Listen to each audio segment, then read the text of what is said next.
Hello and welcome to episode 137 of Killer POV. I'm one of your co-hosts, Rob Galluzzo from Blumhouse.com. Seriously, 137, man. 137. 37. At 140, we commit Harry Carey. Alric's reading my list of things to do. I'm folding that up. I don't even know what that means. Harry Carey, Harry Carey, that's like suicide. Oh, Mishima! Ritual. Mishima. It's ritual suicide. It's of the ritual variety. It's the ritual of I suicide. see. Okay, so full house today. Hell yeah. Because we've started drinking. This could be it. This could be Drunken Debates 2. It's already a lot calmer than the Drunken Debates 1 It'll never be was. really like It's because that. Williamson's not here yelling over everyone Everybody. Yeah, from the that's true. start. That's true. But we do have my co-host, Elric I'm Kane. here. I'm still here. Still here. Still here. Bekah remembered the beer this time. I Welcome, did. Rebekah McKendry. I got 2 6-packs, except That's for the one right. that Dave drank. Courtesy but of Adam 2 6-packs. Lima. Yeah. Thank you very much. Our special guests in from New York, Mr. Sam Zimmerman. That's me. Hello. Hi. He was From actually Shudder. yes, from Shudder, formerly of he Fangoria. was at Fango for like Sam and I Yeah, came Bekah up in and the I ranks are like together. ride or die. I've known Bekah Fango since history. Yeah, like 12 years we've known Yeah, each it's other wild. working together. That's crazy. And then Shakti dropped for a little while. just a And very now- little while, but I hope I made a cool mark. And what exactly is your title at Shudder? Because I know you're over there, but I don't even know. Curator. Curator. So you get to pick and put together what kind of some of the movies that air there? Or? Exactly. I'm very lucky. It's myself and Colin Geddes, who programs the Midnight Madness section of the Toronto International Film Festival and has done for 20 years now. Him and I are curating and searching and trying to make sure that Shudder's library is a sharp, quality one. We want you to come see cool shit. How hard is it to get? I've always wondered about these new platforms. How hard is it to get the cool titles to make? Are you making like having to work through all the legal deals to make this happen, or? I mean, the legal deals are something that happens anyway. I mean, Yeah. we are owned by AMC Networks. They have obviously helps a legal department. Most of that is fairly straightforward. It's licensing deals. You know, it's subscription VOD. We are a subscription streaming service. We're not searching for a lot of titles. We've lucked out because so many titles are now on Blu-ray. There are so many films now that I'm sure you guys realize are on Blu-ray, and you're like, how the fuck did this end up on Blu-ray? Like, why are we getting such wonderful presentations of these movies like Angst, which I know you and I fucking love that film. So we benefit from that. We benefit from the people who are finding these movies and restoring them, and we get to license them and present them on Shudder. There are a couple of films that we've had to seek out and search and who owns this and who owns what. Some of them are coming to Shudder soon. I'm very excited about. I can't probably say them yet, but we are out there going, how do we get this? How do we get this on a platform so people can see it? I mean, there are these titles that people have always heard of, like The Witch Who Came from the Sea. Yeah. And Horrible, I mean, I right? spend most of my life going, when do I get to see this movie? A lot of penis in that movie. Tons of dong, and it's But- pretty cool. And I have to say, the original box cover for The Witch Who Came Is from one the of the Sea, greatest posters of all it's time. like, it's Oh, yeah. amazing. Like, I wish I had a mural of that on a van. I would drive that van everywhere. I showed that to my girlfriend Lindy recently, and she was just like, "What?" Yeah, and it was actually done by one of the people from Heavy Metal Magazine, if I remember correctly. I believe it. Yeah, it's the most brilliant like box art ever. Nothing to do with the movie, except she's holding a dude's head instead of a penis. Oh, I know. And it has the That is a great amazing image. tagline of Molly really knows how to cut men down to size. Yeah. Oh, that's cool. Yeah, I've never seen that movie, but that is a great image. It's a really. It's not a movie you expect at all. It's a totally unexpected film. It's incredible. almost like a drama. It's very like, much. It's like a domestic drama. It's a psychodrama with some Yeah. real weird shit going Yeah. on. It's great. Wow. How does one get Shudder? Right now I just moved, so I think it's Time Warner now. If I'm resistant to watching movies, say on a computer, that's another reason probably I haven't done Shudder yet because I wasn't sure how to do it through my cable. I want it on the TV. Right. Absolutely, and I understand. We are getting there. Okay, cool. Right now, we are on web. We are on iOS. We are on Android. We are on Roku. You guys are on Amazon, Okay, right? so if you have a Roku, you could do it now. Yes, you can do it on Roku. We have Chromecast support. We are also slightly on Apple TV. It's a bit of a preview at the moment. It's going to be better. And we are on Amazon through their new subscription marketplace. Okay. Which is cool because that's where I get it, and it's could like get- super easy. It just Exactly. tacks onto my Prime account, and it's like Exactly. a couple bucks a month, and it just goes out. And It's with my Prime, I don't monsterly even notice it. convenient. Okay, cool. And then And- all of those things come up on my Prime account as Watch Nows, which is dope. Oh, great. So. And likely by this summer or so, we should be on the major game consoles, which is, I know, what a lot of people are hoping for, smart TVs, game consoles. That's how I watch things through my PS3. So hopefully very soon we will be up on your TV and you can stream all the delicious stuff like in a glass cage. Wow. You guys put it in a glass cage? That was in our of course we had nastiest a glass episode cage. of all time, I remember. And also, you guys are doing something really cool. I almost was going to apply this year, but now I'm hoping you'll do it next year. Shudder Labs looked really cool to me. Oh, yeah. I just I'm found really out about it stoked too on late. it. But it sounded rad. I'm very privileged to be a part of this, and I came on to Shudder, and within my first week, I was given this opportunity, which was, what is Shudder Labs? It was essentially presented to me like that. CEO of AMC Networks, Josh Sapan, had this idea, and I kind of took the ball and ran with it, which we basically figured is a workshop. It's much like filmmaker labs, filmmaker retreats around the world. This is specifically geared towards horror. There's not one that's like this. So we are going to be bringing out 10 fellows who are in various stages of their career, mostly younger, mostly aspiring, mostly they have a short or a micro-budget feature under their belt, and we want to put them in the same room as established masters, as folks who can really talk to them about what you need on set, how you're going to grow from here. We announced today that we are extending the deadline, so if you're hearing this, it's April 15th, you can still apply. Elric, you can still apply. We're going to have... But he said young. I'm like old now. you are gray in young. your beard. You're young Yeah, at heart, since the baby. episode. What are you, like I am 50? younger. At least. Younger than you? Not quite younger than you. Actually, that's a lot. You're older than me. Only a few months.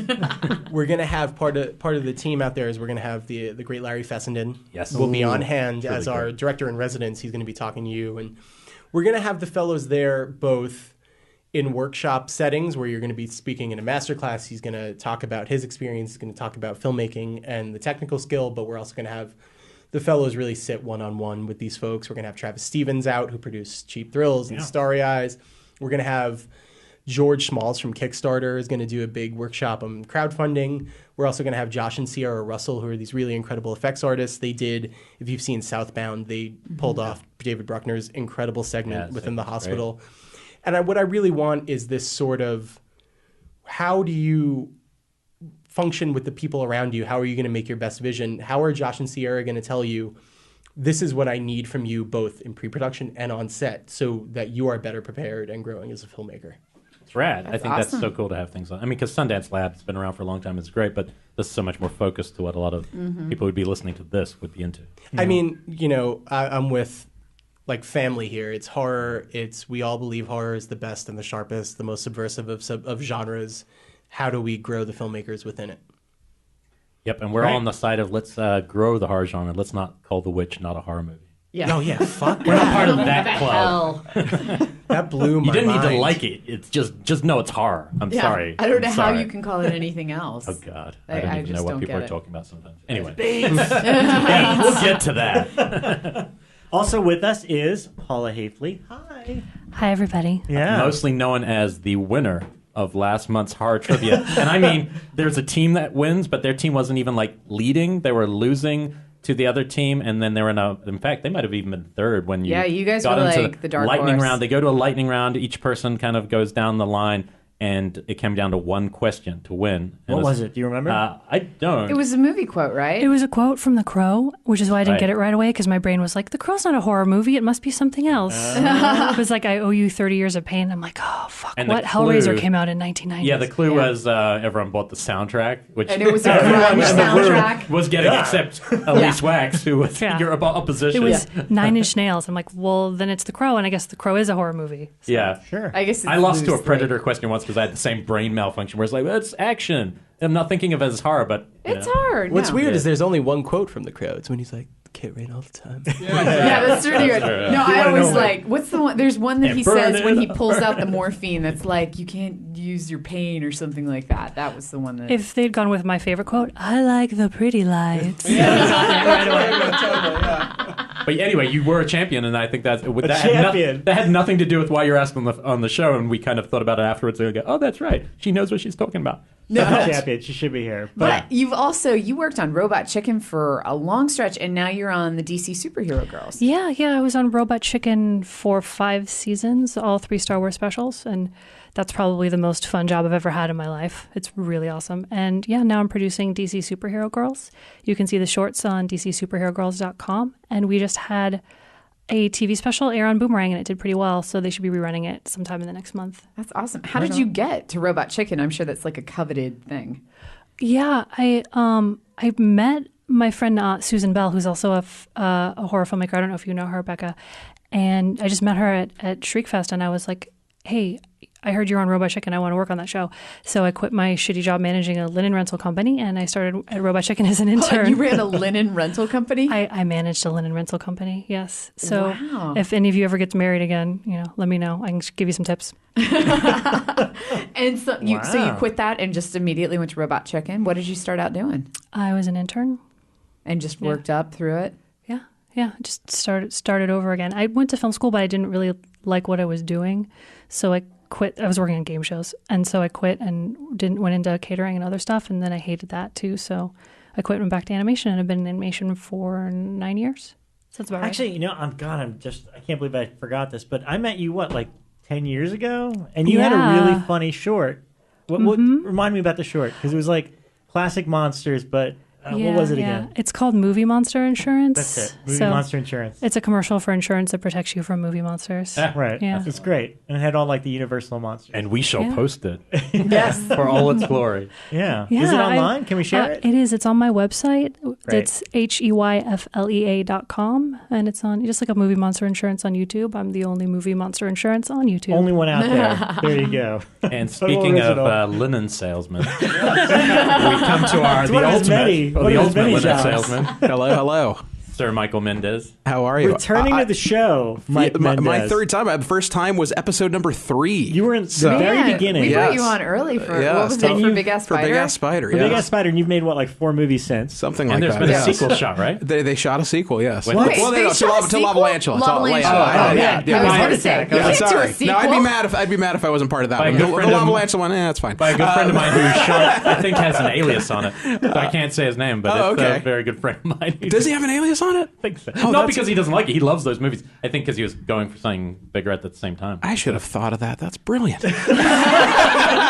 That's too late, man. You worked with the Goots. I did. And I worked with Paula at Robot Chicken for all of 2 weeks before I was fired. Oh. Wait, how'd that happen?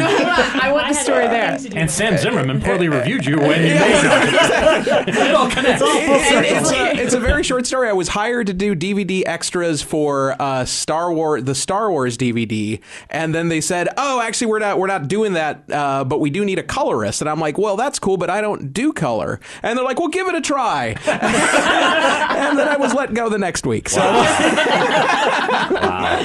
One of the only jobs I've been fired of. So that was fun. Fighting chance. I did. I tried it, but I told them I'm not a colorist. That is a special skill, right? So I will say the only way to out 80s Gutenberg is to make a movie with Dolph Lundgren, which you also just did. If this was 1990, I would be working with the A-list, man. Yeah. And you cast my intern in that. That was the weirdest thing. Is Camilla was my intern at Fango, and then one day she messaged me and was like, "Bekah, I can't do the article this week because I'm cast in Mike Mendez's movie." And I was like, "That's crazy." Which one? I tried a Michael Mann movie. It's one we don't need to talk about. Bigger budget. It's one I wish I had a fucking alias on.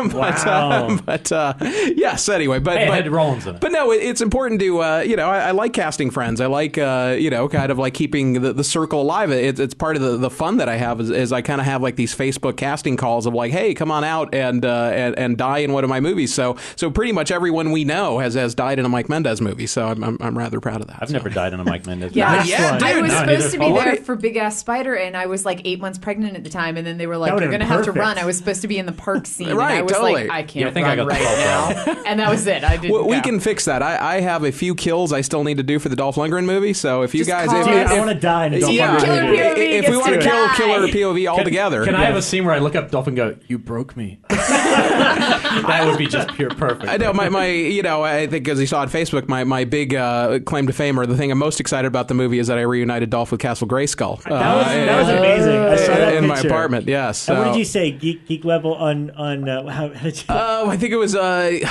Geek Achievement Unlocked. Yes, that's it. Well, he was coming over. He wanted to see the movie, and I'm like, oh, this is going to be funny because I live in, as you guys all know, I live in a very geeky what did he apartment. think about your apartment in general? Because your apartment's crazy. It's kind of how would I? It's like this. It's like FA or Schwartz if it was an apartment. It is. It is, and they're all well preserved with every single piece attached and glued in place so that they can't move. It's, a human being doesn't live there. Yeah, I walk in and I'm like, no human made this. He made a movie with me, so he kind of knows the geeky joy that is to know me, I guess, so he knew what he was in for. So I think it all just kind of made sense. He was like, yeah.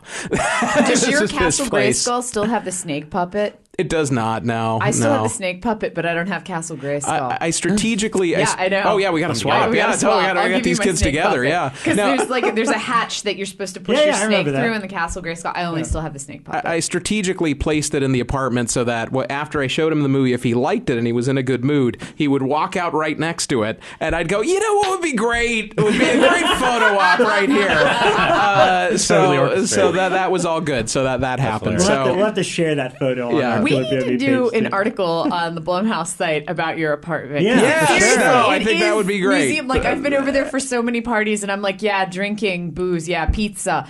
I'm gonna go look at his bathroom, not because I need to pee, but because he has this wild. The bathrooms too. The bathrooms. I feel like you need to deal room, with Retro Band and those toy companies where they send you one just because it's you. Because I know you can't afford that shit. I wish. That shit's ridiculous. Oh, it's good. It's getting but very expensive. You deserve that because of the way you've preserved all these brilliant toys. Yeah, if you're listening, Retro Band, I can never afford your stuff, but he deserves your stuff. Yeah, you should see his house. That would be amazing. It seriously is a museum of every toy. You have the movie Maniacs. Oh, all of them. Yes. No, I mean, variants. I mean, my big thing is horror toys.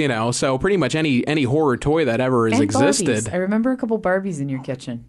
I think that was a Tori Spelling. Those are there Britney Spears dolls? Is that what I used to when I was married? That was one of the bonds that me and my ex had. She was a big Barbie collector, so we had a ridiculous pop star collection that had everyone from Christina Aguilera to. I still have like some really great ones. I have the Boy George doll and I have the John Travolta doll. Are the Osmonds? They're in one of your bathrooms. I do have the Osmonds. Yes, the Osmonds are still. Can you tell me about your worst Tinder date? Because I'm assuming some of these go poorly. I just want to hear the details. I'd say the worst one is the one who wouldn't go past the living room. That was just sort of there was actually somebody who did? Yeah, it was just sort of but that's the thing is you went out with me, so you kind of knew what you were getting into. So I don't know about that, man. Yeah. It's really another level. Like you could tell someone, I have a lot of toys. Right. And then you'd walk in that room and go, no one's ever right. It's like Rob saying I have a small DVD collection. Yeah. And then you walk in and it's seriously 3 walls. That was the worst. The one into his kitchen. The one that didn't want to see any other rooms. The couch was far enough. That was probably the worst. But often they find it charming. I mean, it really depends. It's a great litmus test. Wow. We're gonna see how long this is gonna last, depending on the reaction. She doesn't want to go in the living room. Right, exactly. Yeah, it all worked out. So anyway. Oh, that's crazy. Oh my god. Well, all right. So that's the whole cast of characters. Yes. We're gonna try to. Usually, I know we start the show by saying what we've seen this week. Yeah. So we're gonna try to plow through this quickly so we can get to the debates. And obviously, if any of our guests want to chime in on anything we mention, or if you want to tell us about some of the stuff you guys saw to recommend to our listeners, then that'd be great as well. I'm going to start really quick, and actually Sam can probably join me in this because I did a couple double bills at the New Beverly this week. First one was Grindhouse last week. They were showing... It was super cool. They did it 4 nights in a row. I went Saturday night, which was the last night, and they were showing the extended European cuts on 35mm of both Planet Terror and Death Proof. I hadn't seen them since they came out initially. I went and saw it in New York City on 42nd Street and was so depressed when Planet Terror ended and half the audience got up and left and didn't get it. Oh, wow. I was like, there's more, stay. So, and I remember liking both movies. I don't love either of them. I think they're both interesting and fun. And the experience of seeing it back then was a lot of fun. But I was curious about this, and it was cool because we, went Scott Reynolds and we brought his kid who was seeing it for the first time ever. And it was fun seeing horror movies with, 13-year-old. It was great. I was nervous that because it was Prince of the Extendeds, we wouldn't get the trailers. But what happened was Quentin just programmed the whole thing. So not only did we get the fake trailers, he threw in things like Switchblade Sisters, trailers. Oh God, I love that movie. He fully programmed not only the fake trailers, but more trailers in between both movies and stuff. And literally 30 seconds before it started, he sold out crowd. He popped up from the audience. He's like, "Enjoy the movie, guys!" And everyone's like, "Oh, he's here! This is great." That's cool. So it was a lot of fun.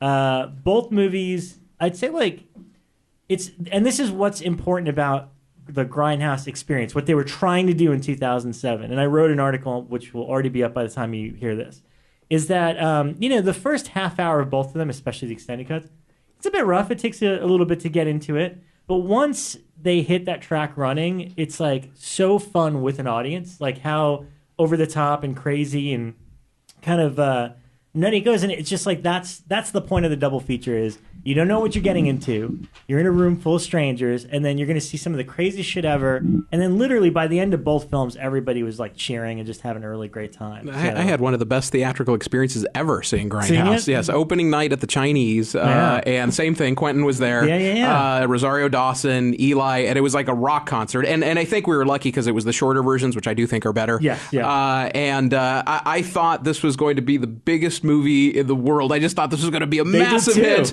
And but again, it was sold out. There was a line. The audience was cheering. Everyone was high-fiving. It was just an amazing movie experience. And then you wake up the next day, and it's like, it opened number 8. Unbelievable. When this was like when I was still an intern at Fango that Grindhouse came out, and the Weinsteins, because it had done so poorly the first weekend, they sent us over probably 200 free movie vouchers, meaning you could get in for free to see the movie, and they paid us to stand on the corner of 34th right at Herald Square and hand them out to people. Wow. So we were handing out free movie passes in hopes that they would take friends along with them to go, so people would buy tickets that way. But and they had us stand out there and hand out these free movie passes to the movie. Well, I mean, what it made me realize was, we're very lucky, and I know a lot of people that listen, if you're lucky enough to be anywhere near a revival house that shows double features, whether in New York or Austin or whatever, we're lucky that we have the New Bev, because that's a normal thing. You go there, you see 2 great movies that you have no idea what they're going to be,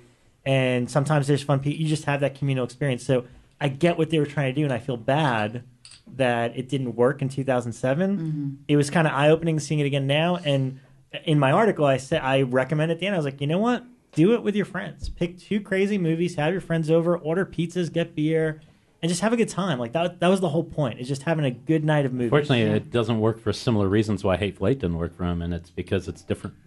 Anything outside the model of what people understand when they're going to a movie, like, oh wait, there's rules, and I need to know that it's going to be XYZ long, and it's 60 millimeter. What's 60? What's 70 millimeter? It's a shame, because that's like the selling point to nerds. Yeah, like people also get excited about these movies for that reason, but I think it's really just completely lost on your average movie. If you're going to play complicated, it's different. As soon as it hits like a mall near you, you've got to make it just the most vanilla process that it can be. Yeah. But if you're listening to this, you don't.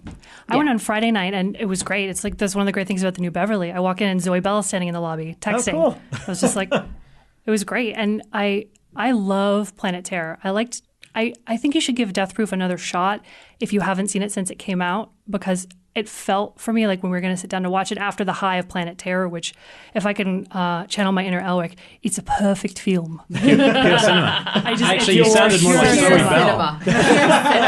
That bloody Kiwi Zoe Bell. That last half hour is just of Death Proof on the big screen is unbelievable. So the practical, and car chase. Going into it, I just felt like it's my boyfriend's. He likes that better. I like Planet Terror better. And I just felt like, oh God, it's like when I went to the all night long Nightmare on Elm Street marathon, and it gets to the middle of Nightmare on Elm Street Part 5, and you're like, my brain can't stand this anymore. It's like the dread of that. I felt that halfway through Death Proof, and I'm like, oh my God, I was wrong. This movie's great. So isn't there a scene where they're sitting around the table? That's where I struggle. Oh yeah, but anything in motion works. The extended one is where it makes it painful. The abbreviated one's not so bad. I don't even know if I've ever seen the abbreviated. I think and it helps a lot. It like really helps a lot. Like that movie works great. Like in a hour-long version, I think it's awesome. Yeah. And then the other double bill was last night at the New Bev was Alligator. Paired up with Dark Age. 2 of my favorite movies. I'm so pissed I missed that one. I even have the Alligator original film print movie poster hanging in my living room. That's right. Alligator's... that's such a good movie. The script is so fucking phenomenal. Seen it, right? You were there last night. Okay, because a lot of people hadn't seen it with a crowd, though. I mean, oh my God. I had never seen Alligator with an audience, and That movie is unreal. You want to hear something funny? Fun. That might be one of the first movies when I was young. I started really young, just like on TV or something. Probably not the whole thing. One of the first movies I realized was written by someone. Because the lines in it it's for so Robert good. Forster, all about his receding hairline. Struggling with male pattern baldness. I could tell somebody wrote those. I was like, oh wait, this isn't like other movies where there's Sales, like right? weird. Yeah, it's John. It's John Sayles, but you're wrong about that. Did he improv? Yeah, Robert Forster just got really bad. I told this to like 3 people online as I was on my wing because I was like, you'll enjoy the movie better this way. He had just gotten really bad hair plugs right before doing the movie and said, he's like, there's no way the audience is not going to notice. So I would rather make fun of it. So all his lines awesome, about that is all him. So good. That's like, amazing. John Sayles didn't think like, you know what, let me put receding hairline jokes in here. Or whatever. Well, you never know. Yeah. But it adds to the flavor of everyone in that movie being a character and having some sort of personality trait. Like, you just don't watch movies. So many movies miss that. You miss having something to latch on to, having something strange. She loves reptiles. Like, it's just... And she's like a weirdo about it. It's not just like, oh, I'm interested in reptiles. She like is weirdly obsessed with them. It's great. That movie's fucking terrific. Yeah. The alligator's so fucking big. It's good. And it crashes the kids' party. It's like my amazing. God. Like, that's gonna be one of the great scenes. That like with Jaws, that scarred me as a kid. Yeah. Like when they take the little kid and walk him on the plank, Yeah. and the alligator's hiding in the pool, and you're just like, oh no. Oh yeah. So next birthday party for you, Rebekah. I think you need an alligator. I can't believe that they played Dark Age afterwards because that was one of as soon as I got to Blumhouse, one of the first things I did was reach out to Jarrett and say I wanted to interview him, and I ended up having Camilla do it. But yeah, I was like, I love Dark Age, and no one else ever talks about Dark Age. So you're going to interview him about Dark Age. I hadn't seen Dark Age, and I still haven't seen Dark Age, but I had seen McLean's film, the Australian one. What was Wolf it? Creek. No, after that, the film he made after his Rogue. Rogue. Rogue, I think it had a different great. name in Australia. Wait. It is Rogue. No, it is Rogue. Rogue, It's yeah. not Blackwater. Here it is. I think it was something different when I first. But I remember watching that, and then when I saw it, I saw all these articles saying, "Oh, well, John Jarrett's in the other one too." That the original Australian alligator. So I need to see that film. It's really good. It's an interesting film. It's not. I mean, Alligator is just onto itself. It's like it's just the perfect like popcorn movie.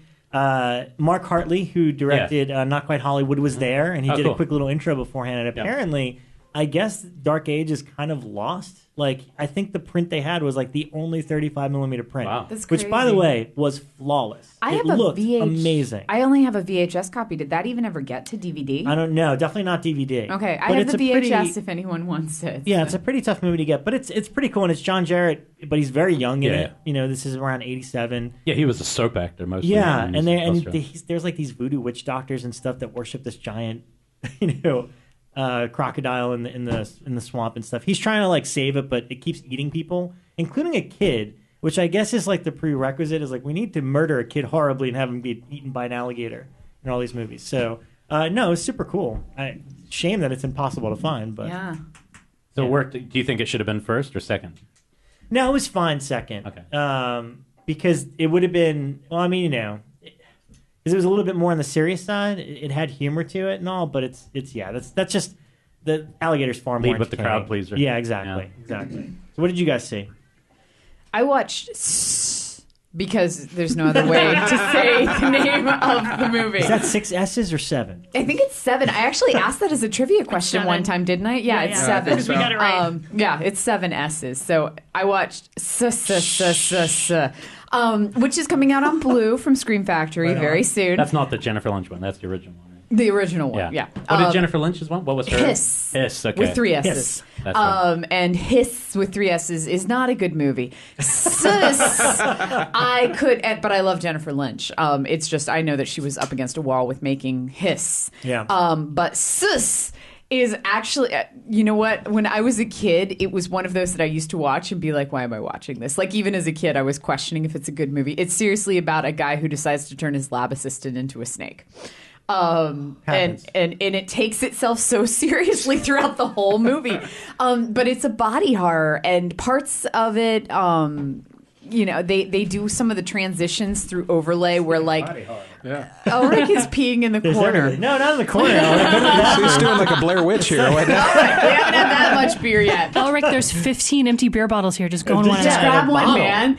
But yeah, so I watched Sssss, and I still really like this movie. Like when I was a kid, I would watch it and be like, this is such a silly concept, but I'm still really enjoying it. And I still watch it today and go, this is such a silly concept, but I still really enjoy it. It takes the plot itself seriously. for Tusk, for Kevin Smith's Tusk, exactly. It sounds like, yeah. It's also the plot for this wonderful Kids in the Hall episode where this guy is like a mad scientist is turning his lab assistant into a rat. Oh, with Dave Foley? He's like, you need one giant eye in your forehead. Yes, I saw my reflection in the water dish and it's made me a freak. And yeah, so it's the same kind of concept, but it takes itself seriously the entire way through, and in that regard, it's wonderful. The perfect film. It's based on a true story. Take it seriously. Yeah, take it seriously. No, because it generally does. Okay. So, yeah, it's a fun film. What else did you see? That's all I actually watched this week. Really? I had trivia to prep for. I had a lot of events that I had to do this week. I did a couple of moderating panels and things like that.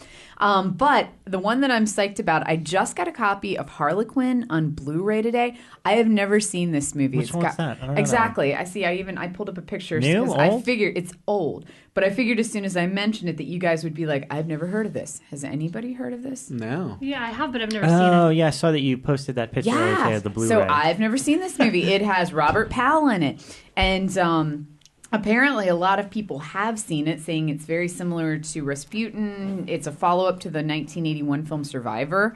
Here, Elric, have you seen this one? I've seen that cover. I've never seen the so film. I just bought the Blu-ray director? today. It's Robert Powell's in it. But I'm going to check that one out. I'm really psyched just because it looks so peculiar. And apparently it's really trippy. It's like Rasputin? That's what somebody wrote. Eddie Coulter, who's a fan of the show, wrote underneath. That's the selling point? It's like Rasputin. Other movie is compared to this. Not the movie Rasputin, like the actual guy. It's just like It's like hanging out with Rasputin. Actually, the director of The Witch just got greenlit for a 6-part Rasputin miniseries. Are you serious? Yeah. Wow. I'm totally Who down wouldn't for be that. in, right? That is fun. I think it's True Detective Rasputin or something crazy. They just cross genres. Yeah, No, I be had fun. because of Blumhouse, I find myself researching like weird stuff all the time where I'm suddenly like, okay, well, I need to research books bound in human skin, and that's like my entire day one day. And some article I was reading, I came across this film, and it was talking about how bizarre and trippy it is, and it was lost for a long stretch until Scorpion Releasing put it out recently. Scorpion, and so I was like, okay, I'm down. So I just got this one today. So this is the one I'm psyched. I'm always looking at the Scorpion girly blue on eBay because they only made like 1,000 of them. One day I'll get that one. There are things like Kino Lorber is putting out amazing stuff, and one of them. Did you watch Gog yet? No, I'm watching it this week with Josh Miller from Cinefamily. Gog on 3D. Gog 3D. I just got the Bubble 3D, which I got Kino put out. The Mask, Human which is great. Sleep, or the Black Sleep. I got from Kino. Yeah. But forget all that. The Pit is coming out to Blu-ray, and wait, Shane is that the Bittingly, one with the weird it's like a little kid and the people? It is one of the most special movie. It's a special Beth fucking scene movie. ever. It really the bath is. scene is like the creepiest shit ever. He's just so pervy and weird, and then it has actual monster. I mean, and he talks to his teddy. It is great. But the teddy's alive. Yeah. This is a movie. I say that like no, I mean, this is one of those movies I just assumed no one would ever buy. This is what Sam was saying at the start. It's really special that people are putting out a movie like The Mutilator. Like when it's special that somebody will chase that down. Like, yes, we've always had Murawski, so he's always been doing that. But to have more, like the fact that there's now like 5 companies doing what he does. It's literally insane that not only is Blood Rage on Blu-ray, but there's 3 versions in that was one of our set. greatest nights. One of the best things I've seen this year. Honestly, first time. Pure entertainment. I saw a print in August. And it was with a crowd. Blood Rage is the old greatest style, movie of all time. when the hand comes up and it says old style and it's clutching a beer. Oh my God. You're like, oh my God, this is great movie making. Wow. Just joy. That is joy in a bubble. What a special movie. It is a special movie. What have you seen, A lot of Elric? performance. A few things. I won't spend time on revisits too much. Stoker, I showed to a class. We were doing Thriller. I hadn't seen it since I saw it in theater, where it was our number 1 movie of that year. Amazing. If you all remember, it was me and Becca's, and you're number 2 behind Battery. It was my number 1. It was straight I don't up. like it. It was You don't like it, really? It was Let the debates straight begin. up. That was actually in my debate things of like underrated. Yo, in mine too. All right. I had a couple students. They were young people who hadn't seen it. I'm always trying to find something they haven't seen, so it can be tricky. So we were doing Thriller, so I wanted, and I didn't want to stop showing horror films, so I worked it in. And the only negative thing I heard, the girls in the class thought it was the best film ever. Like, I could tell their minds were blowing how much they got. And I felt this way seeing it a second time. A couple of the guys were like, a lot of unmotivated camera move. And I was like, yeah, but it's psychological camera. They're not motivated by movement. They're motivated. Sam's about to have a heart attack. Sam has film school. By her emotional movement by a South Korean director. That so reminds me of film school, like all those debates that one would have. This is what we had. And anyway, I thought it held up incredibly well. I think it's probably my favorite Hitchcockian film, even discussing De Palma. I think in terms of actually kind of articulate. It also has Hitchcock references throughout, right? Yeah. So that's part of the. Apparently, he actually stripped those back. Apparently, in the script, there was far more direct Hitchcock references. But Uncle Charlie, being the obvious. I also feel like the fact she doesn't want to be touched is very Marnie. Anyway, I think it's a really fantastic movie, and it would still be my number one of that year. I will stick by revisiting that movie. It's like my dream of a Douglas Sirk horror movie. And you're totally right with that reference in terms of the visuals. Like, it's just so rich. I rewatched your copy of The Sentinel for a lot of reasons, and I'd always really loved the atmosphere of this movie. I didn't really remember the story. I was actually surprised by some of the moments in it. Watching it again on Blue, I probably saw great effects, DVD. Really fun effects. Yeah, it's funny. Like first 45 minutes, there's slow burn, and then there's 45 minutes is just character based. Nothing even creepy happens. Not horror. There's not actually even a build up that something creepy could happen besides the score. But when it starts to happen, the payoff is so rich, and I find her absolutely.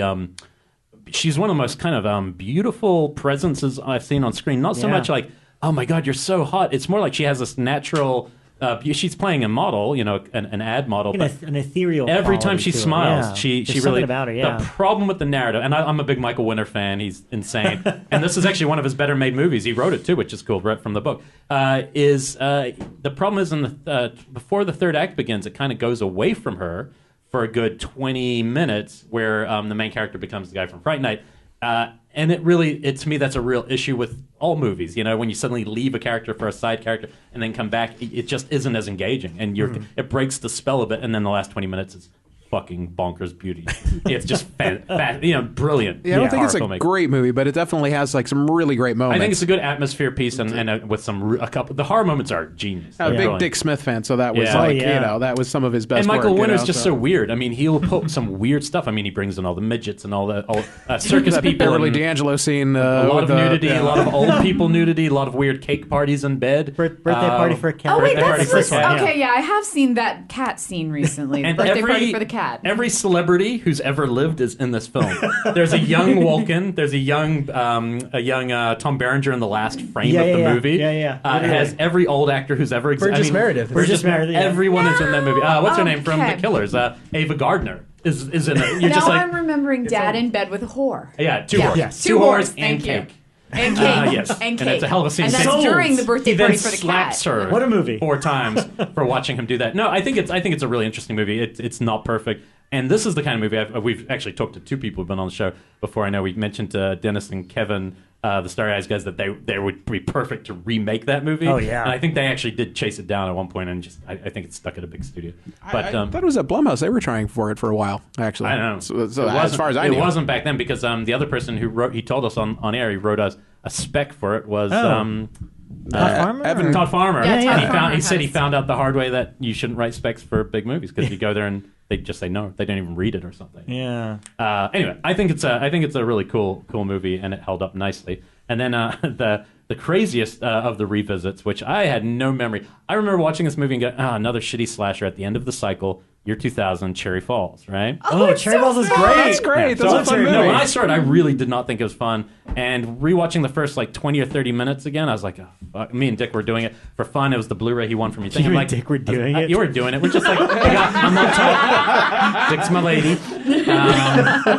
And just before I finished, we were watching this movie. It's 2 minutes in. That's what she said. The titles had come up. And I'm done. End of story. No, I think that movie's a blast. I think that's really underappreciated film. So fun. Look, the fact that at some point somebody in the middle of the movie says, what are the words? They're having a hymen holocaust. I mean, some of the wording throughout this movie is Isn't it insane. a cherry? Yeah, there's cherry a party. prom to like that's an orgy kind of thing. Yeah. Everyone's got to have Cherry sex. party, Yeah. And It's also the hottest that Brittany Murphy has ever been in a movie. There's some shots of her, There's the character stuff is rubbish in the movie. The what killer. Was I think you're right. Was Rob just pantomiming what he didn't want to say? There's a shot of her. Boots yeah. I don't remember seeing any of that. Michael Biehn. The worst thing is there's this huge incestual plot between Biehn and her as their dad, and they never explain it. And you get to the end of the movie, and you're going, I really wanted to know what had happened, because something was planted there. Jeffrey Wright, the Australian director of Romper Stomper, made it, and he's had a very troubled career all the way through. He's always struck issues. He's always trying to push envelopes. He had done Macbeth earlier. Look, I think this is going to go down. It was one of those releases this year that people are going to have a blast watching. It is not a great movie, but it is more fun to watch than I Still Know What You Did, or I think it was so much better than all of that stuff. You don't think she's hot in that shot? I got to see it with Jeffrey Wright. Actually, at a festival. It was fun. In the extras, the writer is just sitting there looking like a 50-something-year-old pervert sitting in a room, and he just goes, I'd always wanted to write a film with a teenage orgy, so... and you just imagine this guy sitting there goes, what could I come up with? I mean, it was like joyful, you know? This movie's really fun, and I had a lot of fun, and I'm glad that cycle ended around then, because it just wasn't. That's kind of almost what drove me to stop watching horror films that period. But this one, in particular, I think was having a lot of fun, and Jay Moore is terrific in it. There's a couple cast members in it who just have a lot of fun in their roles. So I would recommend rechecking out Cherry Falls. No one was shot in Virginia. I remember when they were filming it, because it was like a big deal of like, holy shit, Hollywood's filming something here. Oh wait, it's a horror film with but Jay Moore was in it, and that was big. It was one of the casualties of the like post-Columbine. Like, we can't release this. But it's also 2000, right when that cycle was kind of coming to an end. Yeah, it didn't get a big push. I mean, it really kind of silently came out. Well, it was USA Films. USA Films, right? It had an MPAA issue because of the timing. So it was the same thing that we've heard from lots of our friends who have a movie, and then somebody else took over a studio right when their film was coming out and decided, I'm not that into it. Yeah. And so it's the same. It's a good extra. Well, actually, I was about to. Actually, this is something we talked about at length. It's probably the weirdest interviews I've ever seen as extras. Weirdly edited. The extra. I don't know who cut the extras. I do know. But they're very. Me and Dick looked at each other and go, I've never seen interviews this awkward. Like, it's awkward in the editing, but it's interesting. Good fact, just weirdly done. So I don't know who did it. Not to be very clearly he does. I work for all these people, and yeah, one of them edits them. I'm not going to get it. I can't. I'm going to get in trouble. I want to make a joke about who's doing the interviews, but I can't. Well, anyway, whoever it is, they're awkward. Let's just call it like it is. Quickly, I'll try to. I saw The Rover. I hadn't seen The Rover yet. David Michôd, the Australian director of Animal Kingdom, which I thought was like one of the best films of that year. I'd put him with Jeremy Saulnier and kill this director who's just mined. Ben Wheatley. Ben Wheatley as three of the voices. I'll watch anything those three people make right now. I think they're all at the top of the game, doing interesting stuff. The Rover is really good. It's very Mad Max world. Guy Pearce playing basically the man with no name, going through the outback on a mission to get his car back, and it's a really cool little movie. It's not as good as Animal Kingdom in terms of scale, but it's a tight little movie. And if you're into sci-fi apocalypse but real, I think you'd dig it. And lastly, the new film I saw. Also if you're into Robert Pattinson singing along to Pretty Girl Rock. That was weird. What? I didn't realize Pattinson in it, even though I know it's always hard to. He was okay, but Guy Pearce was a beast. Yeah, but I loved that scene. Yeah, that was a good scene. Pattinson singing along. Yeah. I thought Patterson's best one was the Cronenberg film last year. That's the best thing he's done. He was good. We're one of very few who are on that wavelength. I did not like that movie, kids. I appreciate Cosmopolis and Maps to the Stars, and I know that is Maps to the Stars had issues, but he was good in it. You know. And then the new film I saw was Baskin. I saw Baskin. We paid $6 to watch it. You know what? It was interesting. Look, it's not where Chris is on it. Chris Alexander's best film of the decade, and some other people this is Jerry Smith said it's basically unwatchable on his review. I've heard so many mixed things about it. It's basically, to me, it was Inferno done as a police procedural. You know, it has kind of the lighting set up Inferno. It starts really good. Remember, if you've seen A Mare, it has a very similar opening where it's about the child and it's really expressionistic, and I'm really into it. And then it becomes a cop movie for about 20-something minutes. It was too long for what it is. It's just a little too long for you to get back into the horror. And they go investigate. There was a short film of this that we saw at Beyond Fest a couple years ago. It's a 10-minute film that played before something. And I remember seeing it. It was more or less the same movie. Whoever it was, obviously, I don't know the name of the director. Obviously, got money to make. Jean Avenal. He's from Turkey, and which is rare for Turkish films. For a film like this to emerge is really cool. It's batshit vision of hell, basically them entering this house that's hell, and these cops, and you're not really sure what part of if you're in reality or not. Yeah, it gets really trippy. It's a fractured narrative. It's the only disappointment with it for me, I guess, was that I didn't feel the scale was actually big enough because it's mostly set in like one space. I felt like it was going to be the layers of hell, and it had kind of a Hellraiser vibe, but instead maybe it was a little more Martyrs-y for me. And so I was kind of in between, but I liked it, and I appreciated that somebody made that vision. And kind of, it was the ultimate movie that when I see a movie like that, I go, man, can't wait to see what he makes next. Baskin's like frustrating in a way because you want it to be better. Brilliant. Yeah. But it is a movie where, when I was watching it at Toronto, truly gnarly shit goes down in that movie. So even if it's not perfect, even if there's things that you don't necessarily like about it, even if the pace is a little off, there's things you see in that movie where you go, oh, I haven't seen that before. Yeah. And that's fucking rad. Visually, because it's that's pushing the type the of envelope. thing Sure. that you'll talk about in 10, 15 years, maybe not as much as The Sentinel, but you'll go, there's moments in here that are transcendent. So I can see why people flip over it. Yeah. It's not amazing, but there's really cool stuff that goes on. Yeah, that's pretty much exactly what I would have said about it. But it definitely made me go, oh yeah, I'm curious what he'll do next, because I think the biggest thing missing is a little bit more story in a sense, because there's not a lot to... This is my problem with a lot of movies, is I can see this horrible shit happen, but I didn't care about anyone. So when horrible shit happens to people you didn't care about, and this is the kind of movie it wouldn't have been that hard to make you care, because there's enough characters who seem interesting, they just didn't give you enough to hold on to, and then you're in the thrust of hell, you know. I think I definitely recommend it to watch, though. I think a lot of our fans are starved of these kind of movies. It'll be in subtitles for some of you that will, if that's not your bag. I'd still give it a try. It's visually rich. Bullshit. Yeah, exactly. Yeah, If subtitles, if you have a problem with subtitles, you should be listening. Bullshit. I'm sorry, Kansas.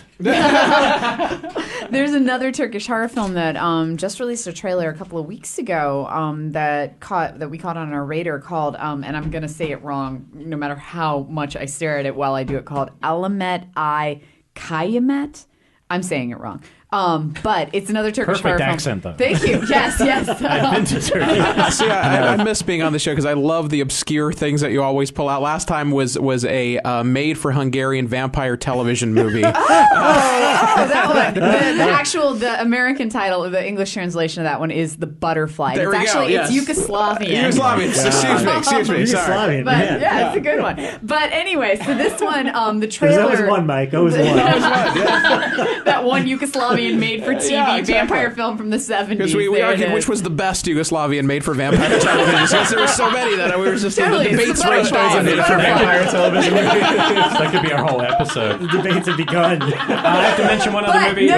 I will say no, the trailer for Wait. this one, Alamet I Kayamet, it looks just as extreme, if not more so, than Baskin. So, and this one's coming out this year as well. So I'm wondering if this isn't like a trend that we're seeing in Turkish horror film. Wild. Well, I mean, Turkish cinema is wild, but there was recently another trailer for Sssssss 2. If you saw, it was just a batshit trailer. It ended with a fucking With armoire Vincent coming. Cassel? Like in it again or no? What? Chitan? No. It's called That's a Sssssss. good love one. That's an awesome one. Shaitan is Yeah, amazing. That's I love French, that though, movie. isn't That's it? French, yeah. And this trailer ended with this like giant armoire coming down on a baby, and you're like, "What is going on?" I remember here? seeing the Yeah. trailer Oh, for that. shit. Yeah, I forgot what the movie was. It's a sequel. It's called Sssssss 2. I never saw Sssssss 1, but I recently saw it at a festival, and it's not a good film, but there's just really interesting language in Turkish horror cinema right now. They're going crazy. There's a series there called Dab, and they're about 5 movies in, and I think each one is some sort of take on an American horror genre. I mean, wow. one of them was like torture porn-esque, one was like full-on Paranormal Activity-esque. They speak a different language when it comes to Turkish cinema. It's amazing. Nuts. This is my next If you research take your project. aerial and just twist your aerial, you can see all this stuff for free. There's a documentary called Remake, Remix, Ripoff. Oh, yeah, it's yeah. about, and it's a lot of fun and that and looked really, really fun. What's it called? Remade? Remake, Remix, we Ripoff. posted it once It from really our site examines because I can't remember what we were talking about. Turkish like exploitation cinema, their ripoff cinema, all the stuff. Oh, okay. I have seen parts of that only because when we were they're talking about the shark Exorcist. movie. No, when we were talking about that shark movie. Yeah, but they have an Exorcist ripoff too. That's Which is almost like incredible. a shot-for-shot It's remake. unreal. Yeah. And they have an ET porn. Oh, Hey, now. ET porn. Yeah. Wow. It is horrifying. I saw about 5 minutes of it at the Cinefamily, and I just Oh, is that like it's a big Glowing finger. a big brown suit that with I think Glowing I've finger seen gun. it. Carlos Oh. Rimbaldi did that one with too. the- He did, yeah, I'm sure. yeah. that was almost a possession. Crazy Turkish, man. All right, I Yeah, love it. Possession was I our have to version. mention Girl in the Photographs. Yes. It's coming out on this Right Friday. now, it's today. Today. It's out now officially. By a friend of you're listening mine to and my trivia teammate He's Nick been on Simon. the show, hasn't he? Nick We had Simon was Nick on Yeah. episode Yeah, 116. we had him on for Wes Craven's Wes Craven Passings. Jump Cut Tribute. And you wouldn't know it's coming out. There hasn't been a lot of press, and so we No. want to push as much as we can if people want to see like an old school slasher. Wes Craven's last producing film, Dean Cundey shot it. And there's Kal Penn's really funny in it. You should see this movie. Yeah, it's good. And I want people to see it because otherwise I'll feel bad for Nick. Other recommendation on Netflix right now is the Henry Rollins movie, He Never Died. Oh, yeah. Which I actually really we just watched that this week. I really dug it. I thought it was cool. pretty good. So I want you all to watch it so we can talk about it next week.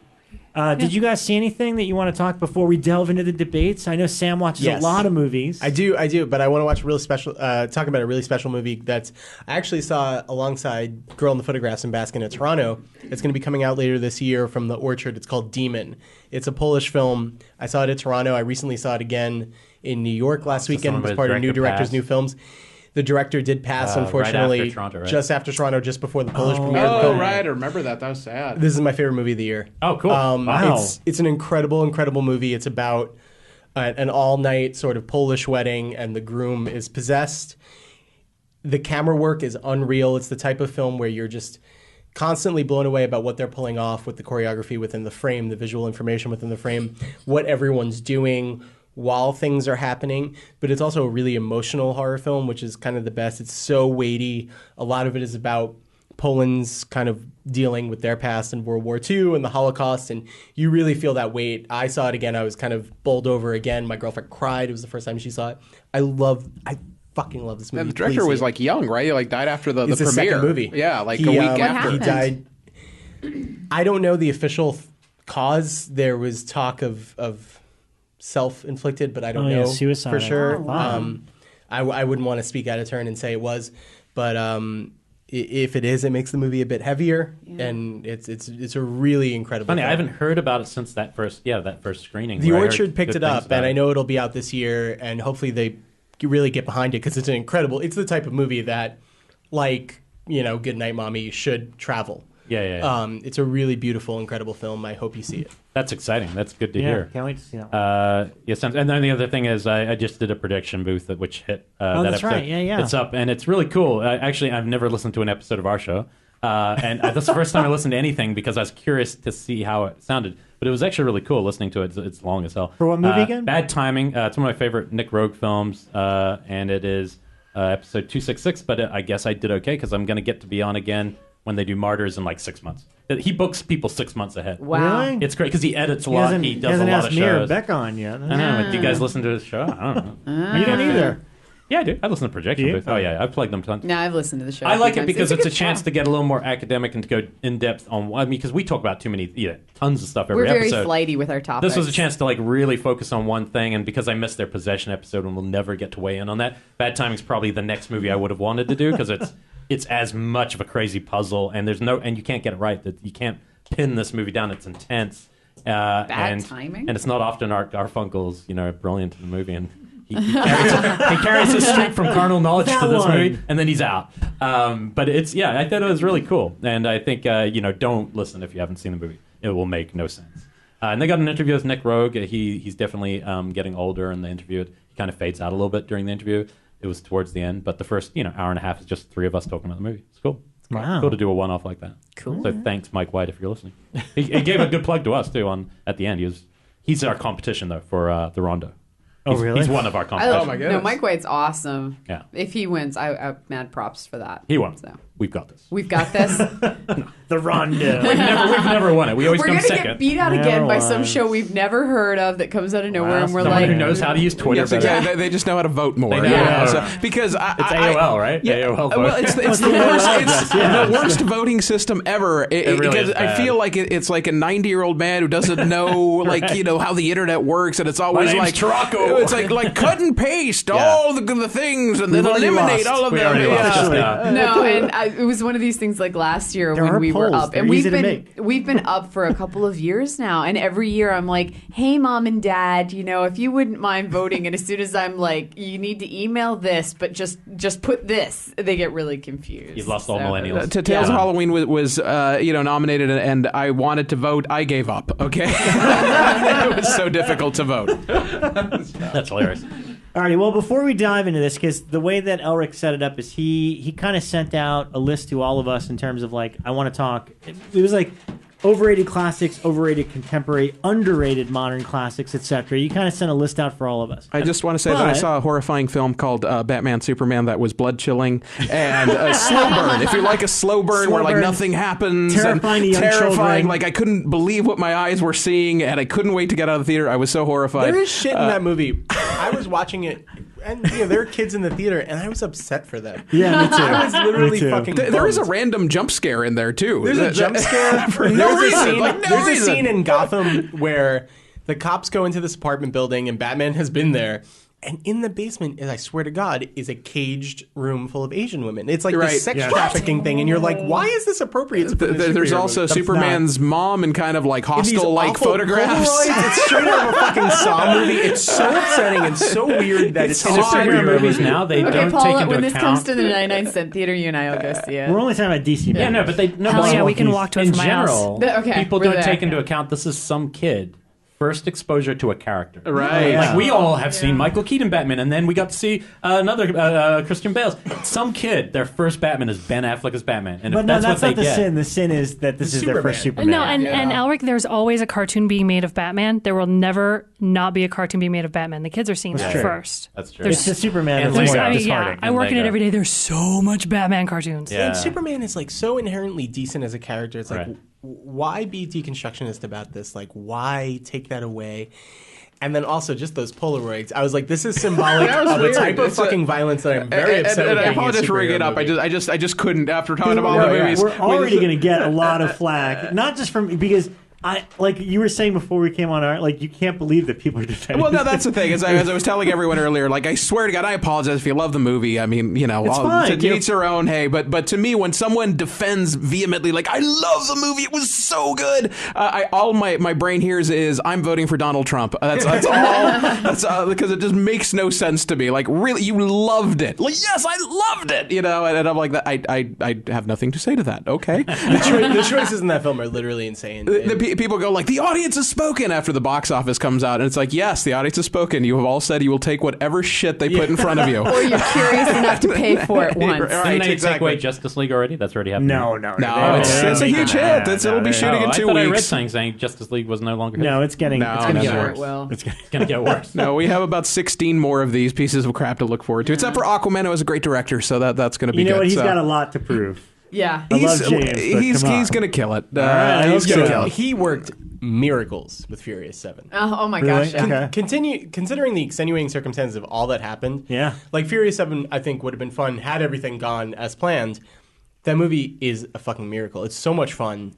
Considering all that surrounds that movie. See, the one good thing about the way Warner's is doing it, obviously it backfires sometimes, is that they give their filmmakers, you know, control. So in this case, they gave Zack Snyder, hey, do what you want. But when you have someone like James Wan going up to bat and getting to do what he wants, I think it's going to be pretty cool. I think it's going to be really cool. Now, since you're in the trenches of this, making like a comic book show, do they give you like autonomy to kind of do what you want with it? Animation is a completely different division with a completely different set of executives, so there's no canon whatsoever.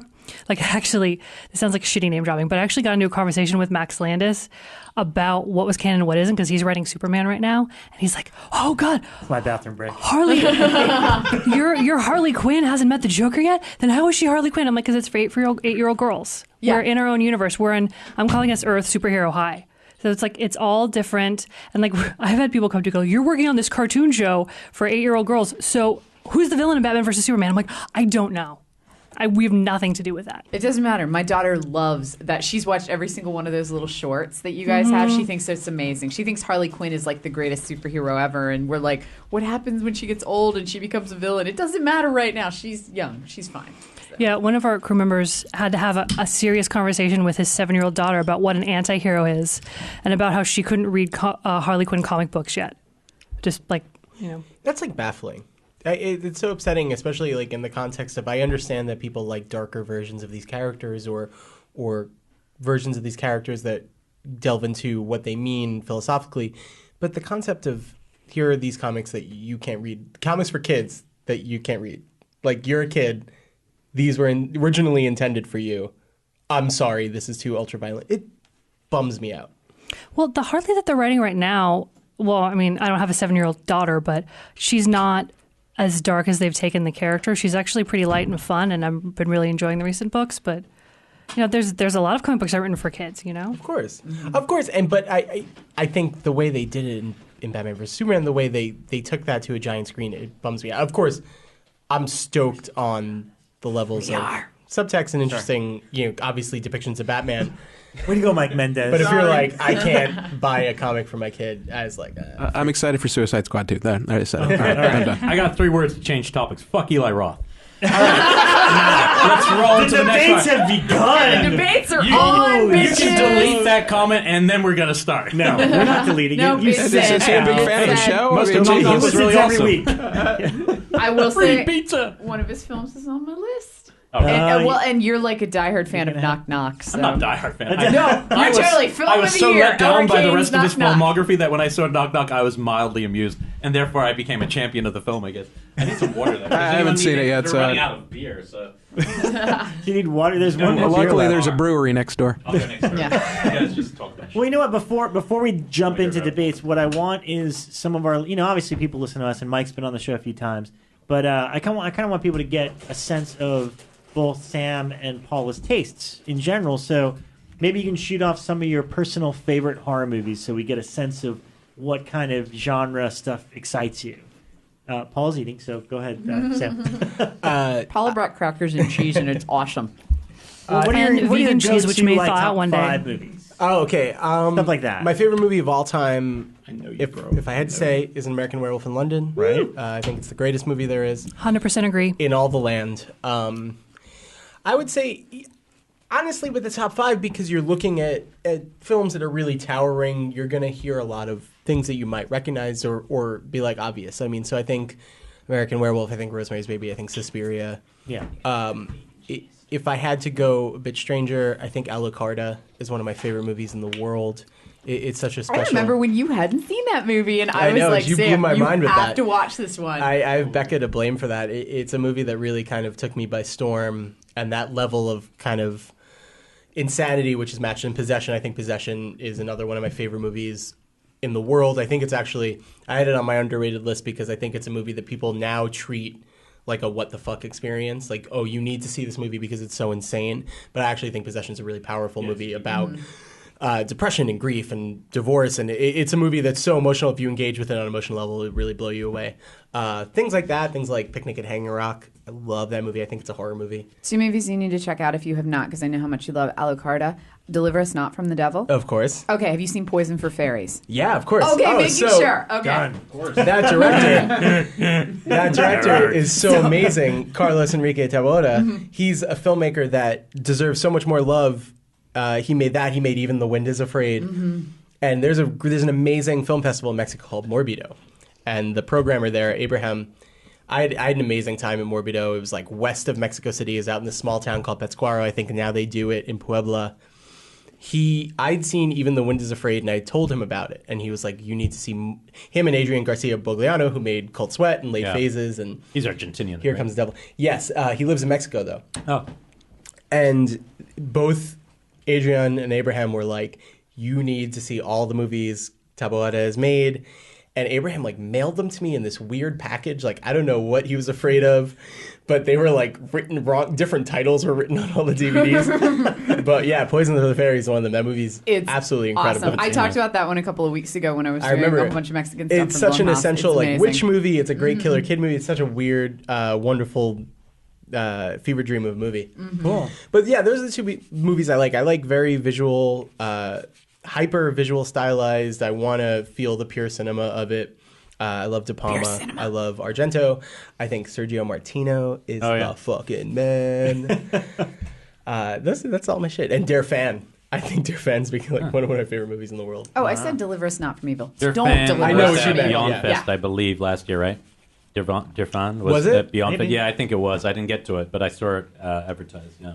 And Paula, what about you? What are some of your absolute favorites, so we can get an idea of what you kind of enjoy? Well, we already said American Werewolf in London, which I think is the best One of the movie best. ever made, period. Okay. And actually, that's not true. It's Time Cop. But Sam's like high five you there. For the high five with the American. Time Cop. I saw it.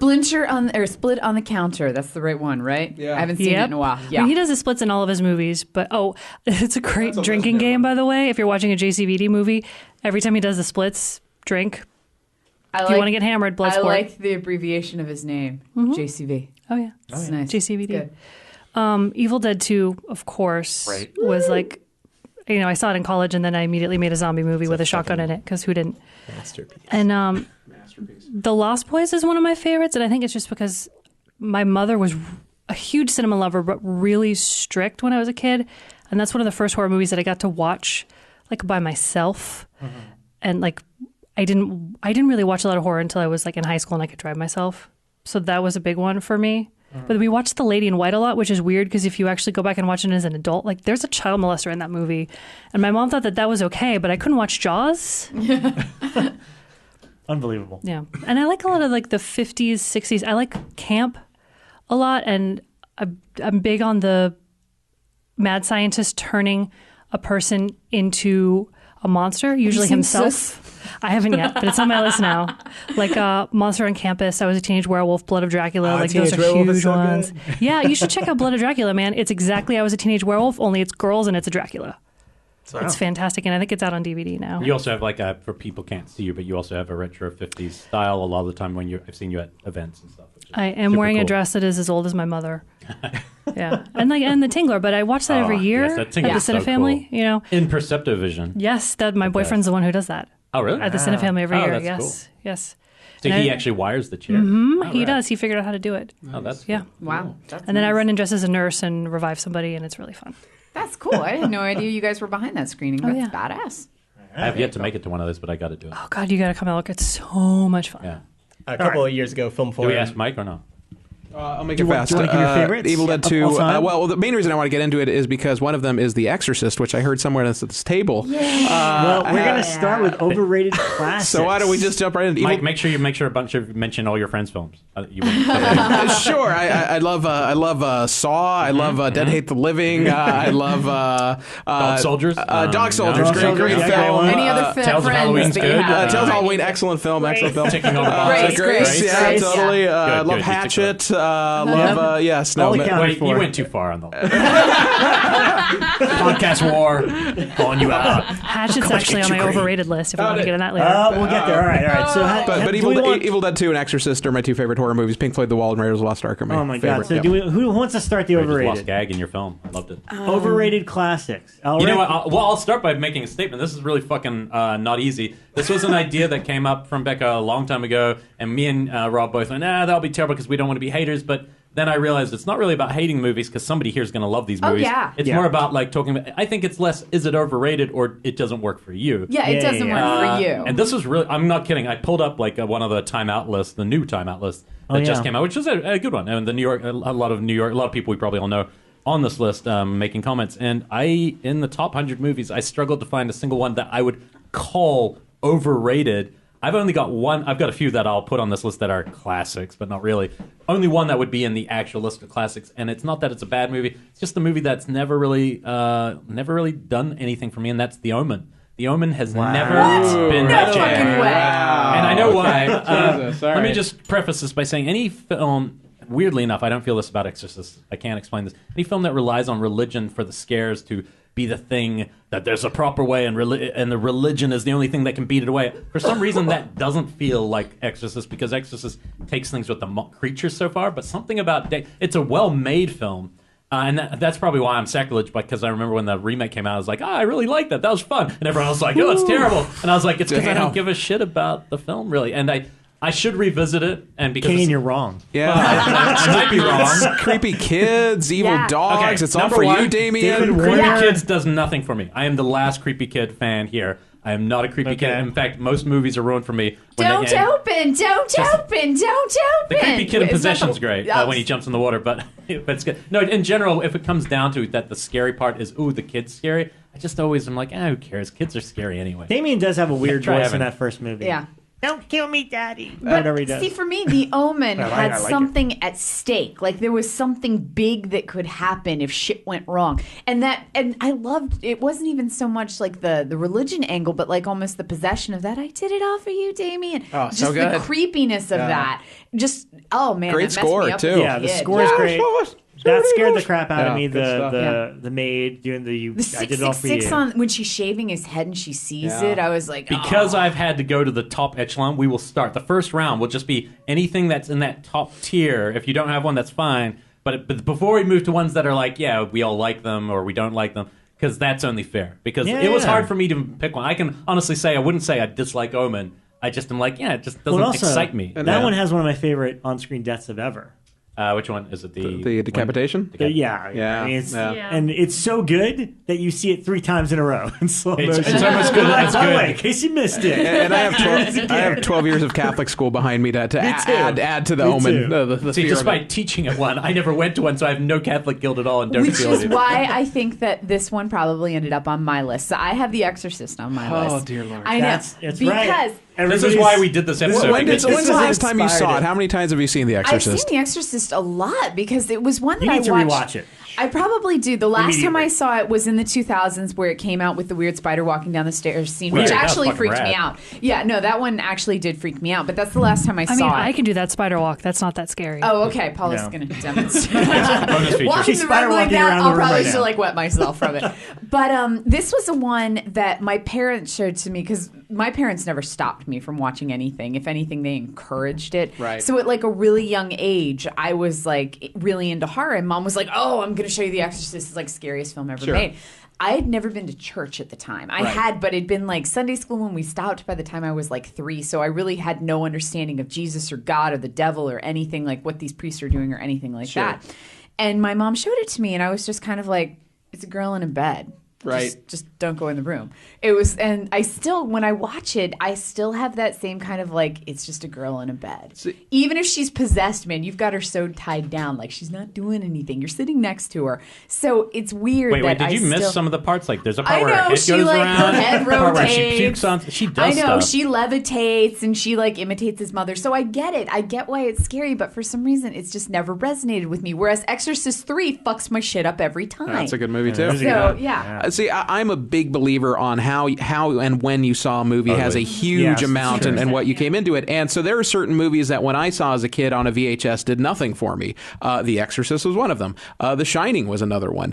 Texas Chainsaw Massacre. But over time, and it was really DVD and then also things like the new Beverly and the theatrical experience where I really got to see the movie properly, that totally changed my opinion of it. Obviously now those are 3 of the best movies ever made. I didn't get them when I was 8, you know, especially Texas Chainsaw Massacre, which was on a shitty VHS that was so dark you had no idea what the hell was going on. So for years I was like, what the hell's the big deal with Texas Chainsaw Massacre? Then I saw it in the proper surround sound with the actual, you know, proper score, and I could see everything, and now I realize what a classic it was. So The Exorcist was kind of the same thing. I think I felt like you the first time I saw it about like, what's the big deal? It's kind of boring. Yeah.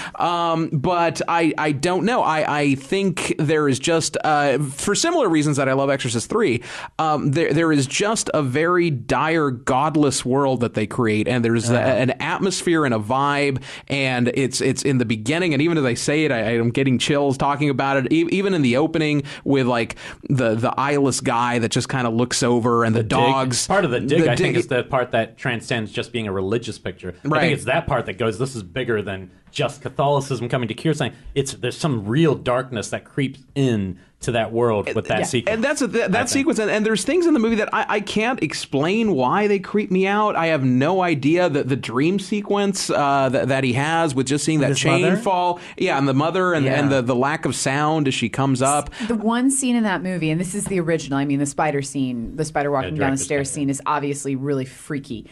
But in the original one, the one scene that still gets to me is where Reagan comes down the stairs during the party and says, "You're going to die You're going to die up there." Because if a kid did that to me, I would be like, fuck it, I'm canceling my ticket. I don't care if she's like 7. I'm listening to her. She knows, and she pees herself. Yeah, she pees. That I found quite disturbing. That one to this day still bothers me, but I think it's because I relate to that. Whereas, like, as soon as she gets in the room and is in the bed, I'm just like, meh. On a technical level, it's an amazing movie. Yeah, I also feel like It needs to be rewatched, maybe on your end as a film, as a Friedkin film. You were watching it in the sense of like, I'm a kid. Will this scare me?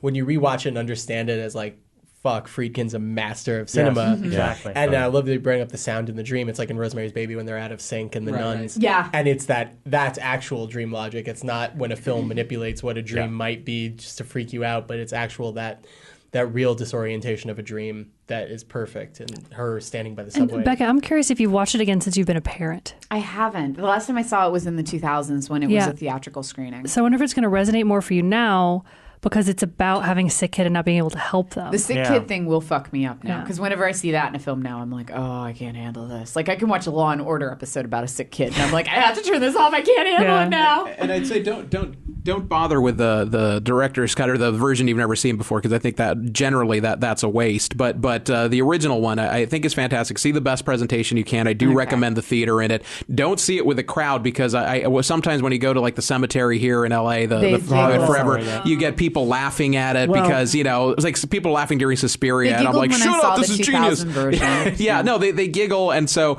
seeing it with a good reverent audience and seeing a theatrical of the original, I think it's wonderful. And I think there's just so much about it, and I don't know why it invokes such a darkness that feels legitimate that I think other horror movies don't have. And again, there's just such weird things that get under my skin. It's like one of the helpers in the house are going to the store, and the woman just turns around and she just says, "It's closed," and there's something, I don't know why, and it just hard cut out. And I don't know why that's just weird, and it chills me, and it's just strange. Yeah, can you imagine seeing this movie when people were protesting in the streets about it and people were fainting? Like, to see movies with that kind of atmosphere around them in theaters, that's the biggest sadness that I have about going to movies, that I don't... Now it's just, the internet, everyone's mad because The Witch isn't scary enough. And you're like, fuck off. Like, I want to see a movie where there's still this, like, uproar and it actually affects people on a visceral... Last time I saw people affected on a visceral level was Von Trier's Dancer in the Dark, because of the shakiness. People were fainting or puking. But it's like, I wish there was more of that in movies. Which brings me to my second one on my overrated classics. We're going around. I just wanted to add to what everyone else said here. I really do believe you need to revisit it with adult eyes as a mother and just as an adult, because for me, first of all, unfortunately, there is no theatrical, like they showed it at the New Bev, and all they have is 35 millimeter prints of the version you've never seen. Aww. So, but the Blu-ray is fantastic, and I watched them both back to back that way. I have the Blu-ray book, like the big thick one. Both versions are on there. I prefer the theatrical as well, because that's the one that came out, and it's the only horror movie that I've seen up until recently maybe 3 times in my life, because it scared me so bad as a little kid. I went to catechism, so all the imagery and that stuff. Reagan scared me as a kid. What struck me seeing it now as an adult in October is kind of what you were touching on, Mike, about the darkness of it. I was more scared about Father Karras losing his faith, him questioning the world, the darkness of it in his faith. Like, that to me was more... And then it's like this girl is like, all right, is there something or isn't there? So it was kind of like seeing it from a different perspective, that I found different things scary about it. Yeah, because there's no jump scares in the movie. It's not scary the way that we look at, like, say, Nightmare on Elm Street or something like that, where there's great jump scares and things like that, and there's atmospheric, or The Conjuring, whatever, that builds up these things. It's just this dark, uncomfortable place. And I think one of my other favorite scenes is the hospital scene where Reagan is getting the blood test, and you have this machine that's making this noise, With Friedkin's documentary background, where he strips it down and makes it feels like you're a participant, you're watching their lives, which hadn't the glossiness of most horror removes that feeling. And the other thing of why it's probably not as scary now is just, we're used to it. I mean, I have several Reagan action figures. I have, bobbleheads. Repossessed the movie. Exactly. I saw Repossessed before I saw it as That's well. Probably a big that part might have of killed it too. That's probably it right there. That's the answer. Repossessed ruins everything. I did that on Comedy Central on repeat when I was a kid. That is a really random movie. That, and there was one that had his name Val Kilmer. Oh, Top Secret. No, not Top Secret. It was another one that he was in. And I'm not going to remember the name. It wasn't horror. Maybe it was Top Secret. Next. Yeah, what's your next? He was he was like a commercial singer in it, but they played it over and over. I was going to say that SNL skit that they did when Richard Pryor was hosting. Your mother sells socks. Yeah. Your mama eats kitty litter. I saw that as a child. never on reruns, on like Nick at Night, never having seen The Exorcist. And still, I watched that scene. It still terrified me, even though I could hear in the back of my head, Richard Pryor, the bed is on my foot. Like, it was still terrifying. All right, Sam, what do you hate? Sam, what you got? I don't know. It was hard, right? It's not hate. It's a very difficult. It's not hate. It's a difficult subject. I don't often think about the movies I dislike.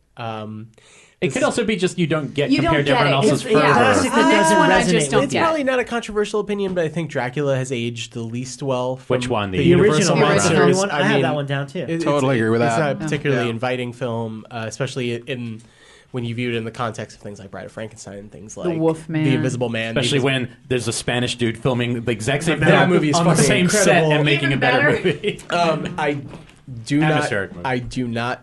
not get Army of Darkness. Wow, all right. It is a movie Mike's Jesus, pulled out. really? Good Lord, man, really? I love Raimi. I just do not get that film. It is not my vibe. What a joy! What a joyous film! I think Drag Me to Hell is a joyous film. Right. I think it's That's a fucking good, too. masterpiece. I That's think one of my Evil underrated. Dead 2 is a masterpiece. And you must have loved the new Ash vs. Evil Dead.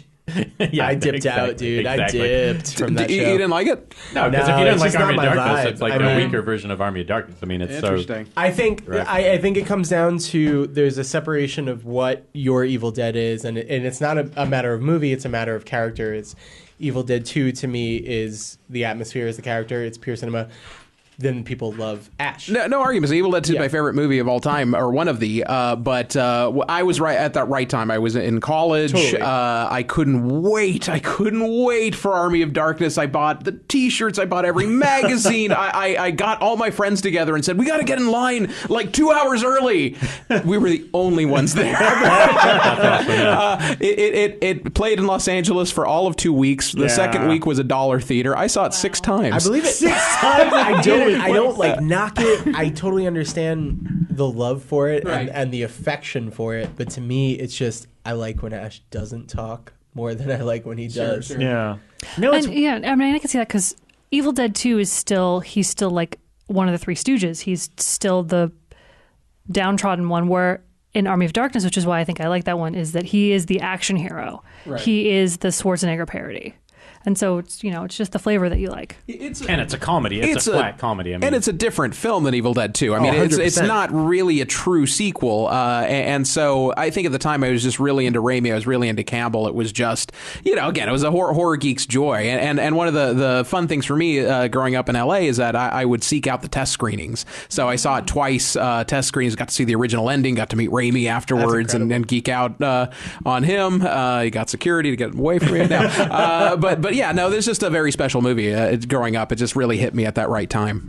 Exactly, and it's such a subjective thing what you're into, what you're not into, which is why this is such a difficult subject because there aren't movies I really like to be like fuck that movie. I don't have that Well, I think joy. most of us find that easier with anyone. sequels. That's not as hard. Like that's sometimes pretty easy to do. because you're anticipating saying you're like, oh fuck, this is terrible. Yeah. And we'll get to that late at the end. I'm going to throw some curveball, but I know what you're Even saying. sequels because y'all know I'm the original Book of Shadows champion. Oh, well, yeah. I was going to get to that too.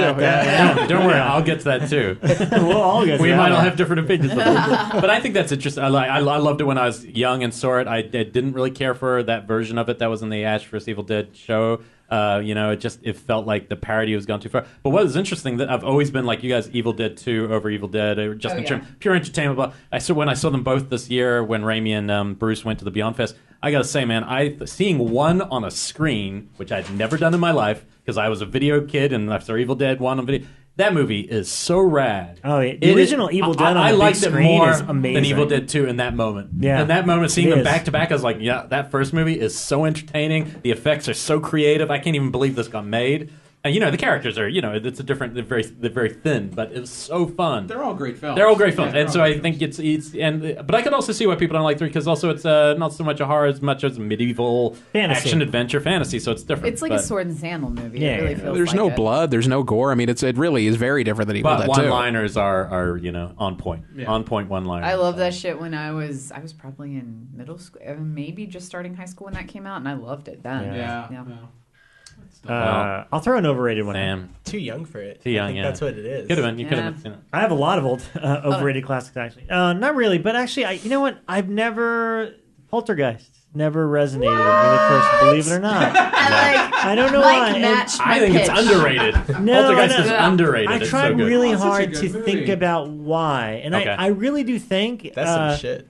I may have seen them in different order. I may have seen 2 or 3 first. You saw the mullet first. Yeah, you're thinking of part 3. Oh, you saw Craig T. Nelson puke up a weird worm. Monster thing. No. I love 3, although I know it's not like a good movie or even a complete one. Good effects, but I like effects. the in-camera effects, all the weird gags that they did with it. I appreciate that as a kid. So I listened to feel our Mark like, Strostrom episode a couple back. Yeah, where we talked a little bit about that. So I feel like I might have seen 2 and 3 on cable a lot. So then when I got to 1, I was like, did I see this one? No, I didn't. I guess not. Oh, wow. And there's that makes a huge difference. There's great stuff in it, but I also saw it much later. It goes back to saying the time you But that's one of the ultimate gateway horrors. Because that's the thing. I was Carol Ann's age. I saw it in the theater when it came out, and it was great. And so I remember the disappointments that Poltergeist 2 and 3 are, because Poltergeist 1 was great, and that was right in the great Spielberg age of,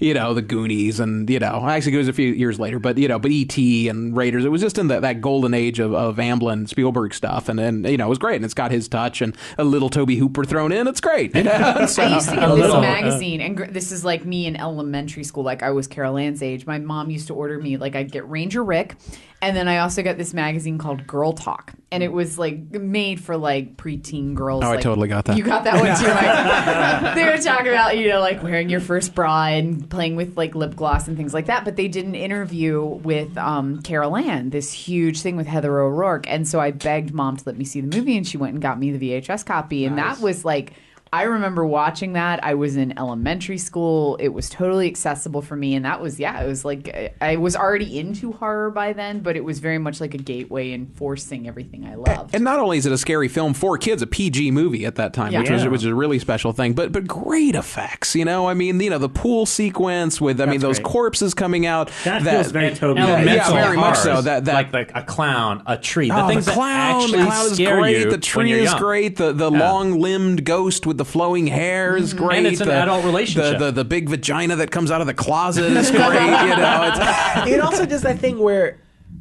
she plays with the presence before it gets scary, and that is such an important step into making it scary, because at first it's fun and then it totally flips on wonder, when she's putting the chair and she's putting Carol Ann in the kitchen and she's sliding down the kitchen. It's so joyful and so accessible. As oh, maybe I would fuck with this too.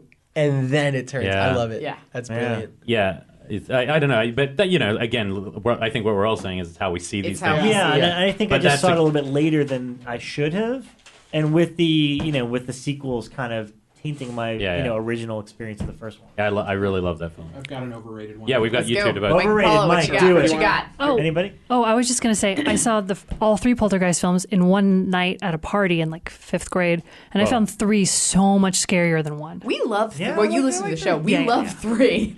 I don't know what that's about. I haven't seen it in a long time, but I watched it recently. I think Kane was very creepy in that one. He's particularly creepy in that one. Just the presence of him. I know the it's a mirrors. The mirrors. The whole doppelganger mirror thing really fucked me up. It's also got an insanity element too, because I remember there's one part where she ended up being in Twin Peaks. Why can't I remember? Lara Flynn Boyle. Her boyfriend walks up to her and just rips her cheek off, and she just stands there and looks at him, and it's just what and the fuck? Scare. All movies are better with the scare. And Kane is great in the second one.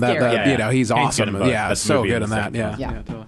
All right, so my overrated thing, and again, going back to how you see a movie. So I will bring you back to the year is 1996. And a young independent filmmaker who was doing his first feature film. I was making films, and a friend of mine that worked at Photochem goes I got a bunch of movies that are going to be at Sundance this year. And I'm like, oh, yeah, what'd you get? He's like, well, I got this VHS of a movie called The Blair Witch Project. And I'm like, number 2 on my list. Nice. It's 99, isn't it? Yes, 19. You're right, it is 99, yes. Yes. No. Was it? Yeah.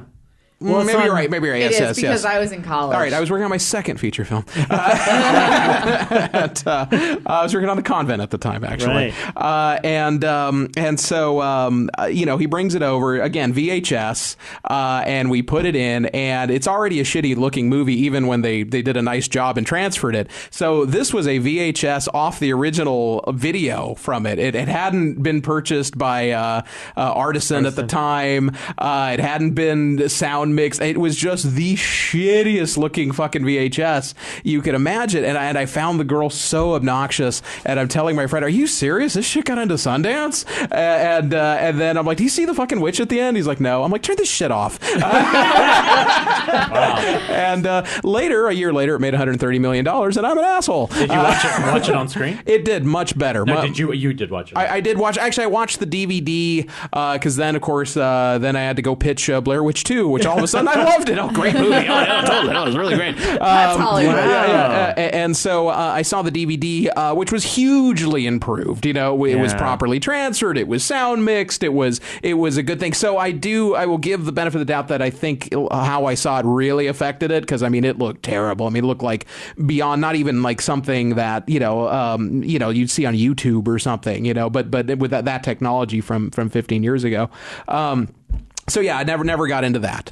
But Blair Witch 2, I'll get into that under underrated films later. When you saw properly and you saw the end, did you think, it's like still not a good movie on a story level, or did it win you over a little more? I got it a little bit more, a little bit. I still don't see the big deal. It's still not something that I would choose to watch. It's not, there's so many better found footage movies, and again, that's a genre I am not a fan of, but I would put Rec 2 on or something like that, which I do love. Any day or over that. I think it's groundbreaking. I appreciate for what it was for the time, but I never found it scary and I never found it entertaining. So, Yeah, I kind of agree with that. Blair one. Witch is also on my list. Me too. Yeah, and I loved the lead up to it coming out. Like I remember, the ad campaign was better. It's one of the I've never seen it for a horror movie again. Like the way that the internet played into it and everybody like really believing the story behind it. There was actually posters for them on. This is when I was at college at Virginia Tech, and because it's near Burkittsville, the actual town, they had posters on campus, and we got to do a pre-screening where they hadn't like announced that it was like a movie or anything. It was genius. Yet. And so they brought it to campus, and they were like, "Okay, well, those posters you've been seeing around. Well, we found the footage."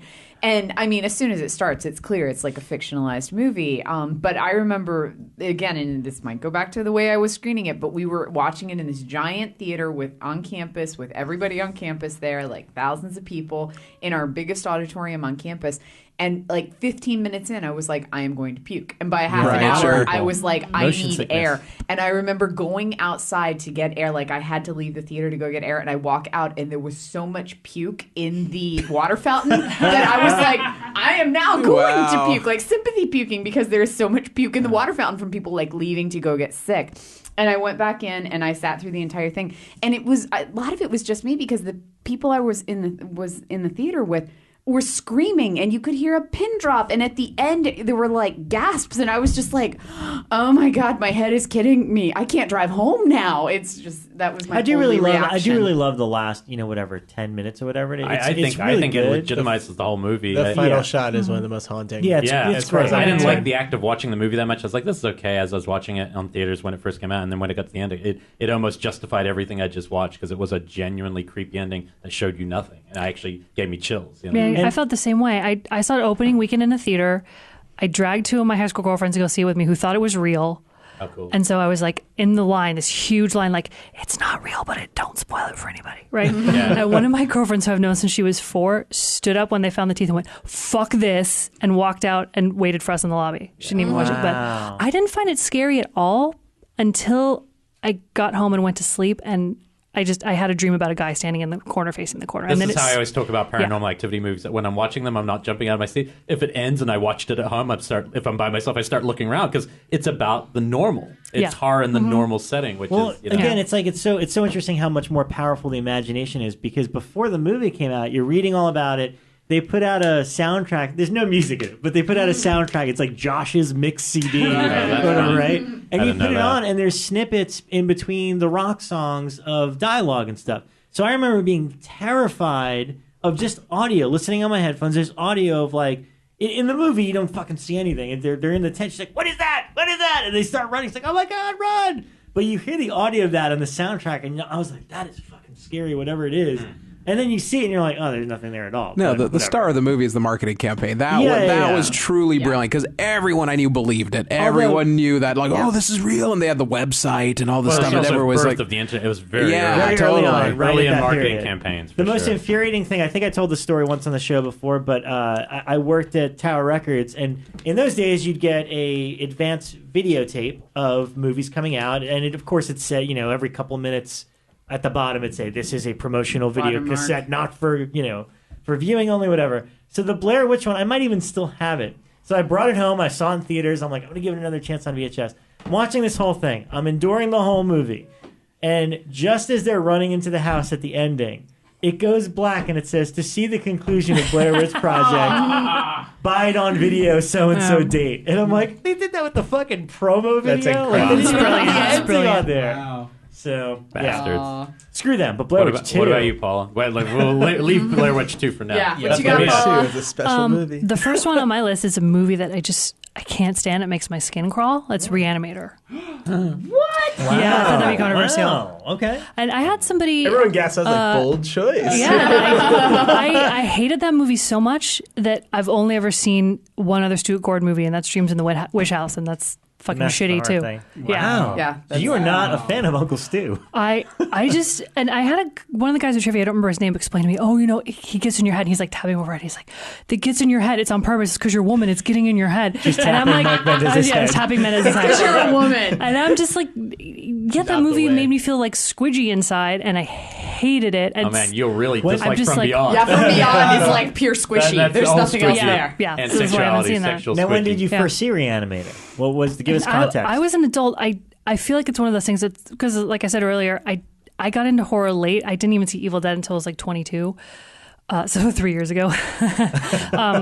So like I just saw it like as an adult, and I'm like, I have all these movies I need to catch up on, and I saw it probably by myself in my apartment, and it just made me feel slimy and disgusting, and I just hated it. And it felt like really I don't want to say it's a bad movie, but it felt really cheap and really disgusting. If it makes you feel better, it's not a bad movie. Yeah. It is a great movie. It is quoted in an Oscar-winning movie. I did.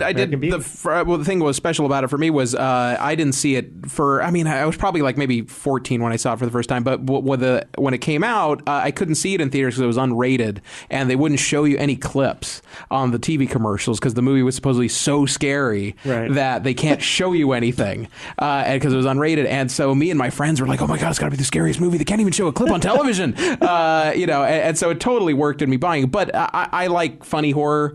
I think it's a very funny movie. It's a very macabre, kind of thing, and I think it's it's a good time. I was like, so. no. No. And one of the like best performances ever.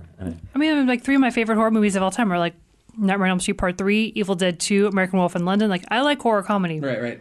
Not this one. No, Doesn't work for you. no. Okay. Yeah. I will say I showed it to a date like last year or something. She had a very similar reaction. Was this to, another Tinder date? It wasn't Tinder, but It didn't make it to the kitchen. No, this Different one. I was telling her, this is going to be a great movie, and she was like, "This sucks." It's like, I hate all the gratuitous boobs, and I hate all the. Well, then this date's over. Yeah, right. Yeah, so No gratuity. I remember in college Bride there of was this Re-Animator. guy Next that topic. I was seeing, and he was in the film department, and he claimed that he really loved horror films. And so I showed him Cannibal Holocaust, and I just remember sitting on the couch in my apartment, and he was like, Nice. "Oh no, I love horror films. I love them." And I remember looking slightly to my left, and he was fucking white. Like Yeah, white as that'll- a that'll sheet. that's a And I was bold like- choice, yo. It's like, when you claim you love horror films, and he was like, "Oh no, I'm into like the extreme shit," and I was like, "Okay, Yeah, okay, you like we can do this. horror? You want to watch a wombat die? Wolf Creek 3. Watch the turtle get mutilated. You didn't ask You're me going to be cast as that out. character one day. I love your I can do it in person. I could have showed him guinea pig. Come on. Yeah, that's true. I know guinea pig is fake at least. Guinea pig That's true. is That fucking is true. G-rated compared to Cannibal Holocaust. You are correct there. So while we're still in classics, why don't we do a briefer, like quick, any other titles? Yeah. So then we can move into contemporary. Sure. Overrated. Were there others that? 50% of Hammer films. Yeah, I would tough time with Hammer Yeah, too. you're not wrong. I have a tough time. Not Devil's Rides Out, but No, Devil Rides Out is fucking brilliant. one of the greatest movies ever. Yeah. What's interesting about Hammer is there's so many great movies. I mean, it's easy to point to the monsters because that's what people know and that's what people love, but there are some of their movies that are like fucking cold classics. Hands of the Ripper is amazing. I haven't seen that one. I haven't seen that one. And I feel like it just doesn't get as much love. But yeah, the ones that I've seen are like all of the different vampire variants and things like that. And yeah, those are the ones that I'm like, I can't tell them apart enough to say I like this one versus this one. Yeah. Like the one where Dracula's like a swinging businessman. That one's really dope, but the rest of them I'm kind of like... I really like that vampire movie where there's cleavage and two girls make out. Yeah. That one's probably one of the better ones, but Brides of Dracula's good. Like Frankenstein Created Woman, I remember when that came to Blue and everybody was like, oh, they're releasing Frankenstein Created Woman, and then I watched it and I was like... weird movie. Yeah. I don't even That's get one this. of the ones like AD 1972 where there's just weird shit going But have on. you seen the Rasputin movie with Christopher Lee as Rasputin? It's dope. Fucking great. Okay, I've seen a Rasputin movie that came out in the late 90s. This is not it. No. Okay. It's 100% Because he's so The good. second time Rasputin's come up Yeah. today. He channels that amazing charismatic craziness, like that Manson shit. Like Christopher Lee's so good in that one. And also, I think it's a Alan Quartermain movie. Am I wrong? I love the that one's Quartermain really films. good. Yeah. Yeah, they're good. I haven't seen them all, but I've got a couple of the Quartermains I've watched. What you got, Mike? Again, and it's just personal opinion. If you guys love these movies, fair enough. But just two movies that never did anything for me that are sort of considered in the classic phase. I'm going to go Session 9 and Martin. I love Session Martin, okay. Okay, Martin's like- disagree on Martin because I think Yeah. that's a Martin's brilliant movie. possibly in like never one did of my anything for top me. films. Really? Yeah, this Yeah, never I did love anything. I love for that one. We're just even because- with The Exorcist then. Yeah, So. Martin for me, and see, Martin for me is because of the I had no religious upbringing, where I was like, I get this because it's like this heavy. I think it's his uncle in the film is very much like you're a devil, Right, and yeah, he's yeah. questioning, am I just like a serial killer? Is this I'm not the That needs a devil? Am I Blu-ray just to see yeah. it. Let's see so people Well, can see for it. me, Martin is all hinges on the when I think about it, because it's been so long, it hinges on the ending, because I remember loving and how shocking the ending of the movie is, that it makes Yeah, I the love that whole movie. experience memorable to me. But What was the other one? Martin overshadowed. Session 9. Session 9. Here's the thing. I just have a problem, and this is just I've just always had this problem. If the movie looks kind of cheap to me, it really takes me out. And Session 9 was one of the first Early digital digital films. ones, yeah. One of the first digital films. Purposely, right? I mean, Purposely, sure, it felt but purposely, it just kind of the same. I had the same reaction to that. Not that it's a horror movie, but that Once Upon a Time in Mexico is just like, this looks fucking horrible. And so I just have that problem. And so Martin was 16 millimeter, the orange blood, that Savini kind of orange blood. It was all, the effects were kind of shitty. I just can't get into it. I mean, I'm sure there's probably a shitty looking movie that I'm like, oh yeah, I love that one for whatever reason, for its rawness or whatever. But those two just never did it for me. I've only seen Session 9 once, and I thought it was really atmospheric and great. I would love to revisit that. But Yeah, I Martin, wanna revisit Martin it, I too. flat out think is one of the classic movies. I'd love to see that My again. girlfriend the whole time. I guess it was one of the first movies where I felt bad for the killer. Right. Where I was like, he's just a sweet little guy. Just hug him. I mean, he's killing people, yeah, but he's just a sweet guy. And who knows, if I saw it again, maybe I might, feel differently. If they made a nice Blu-ray, maybe I'd finally get it. But, that was one of those growing up. Felt like the essential Romero. You had to see it.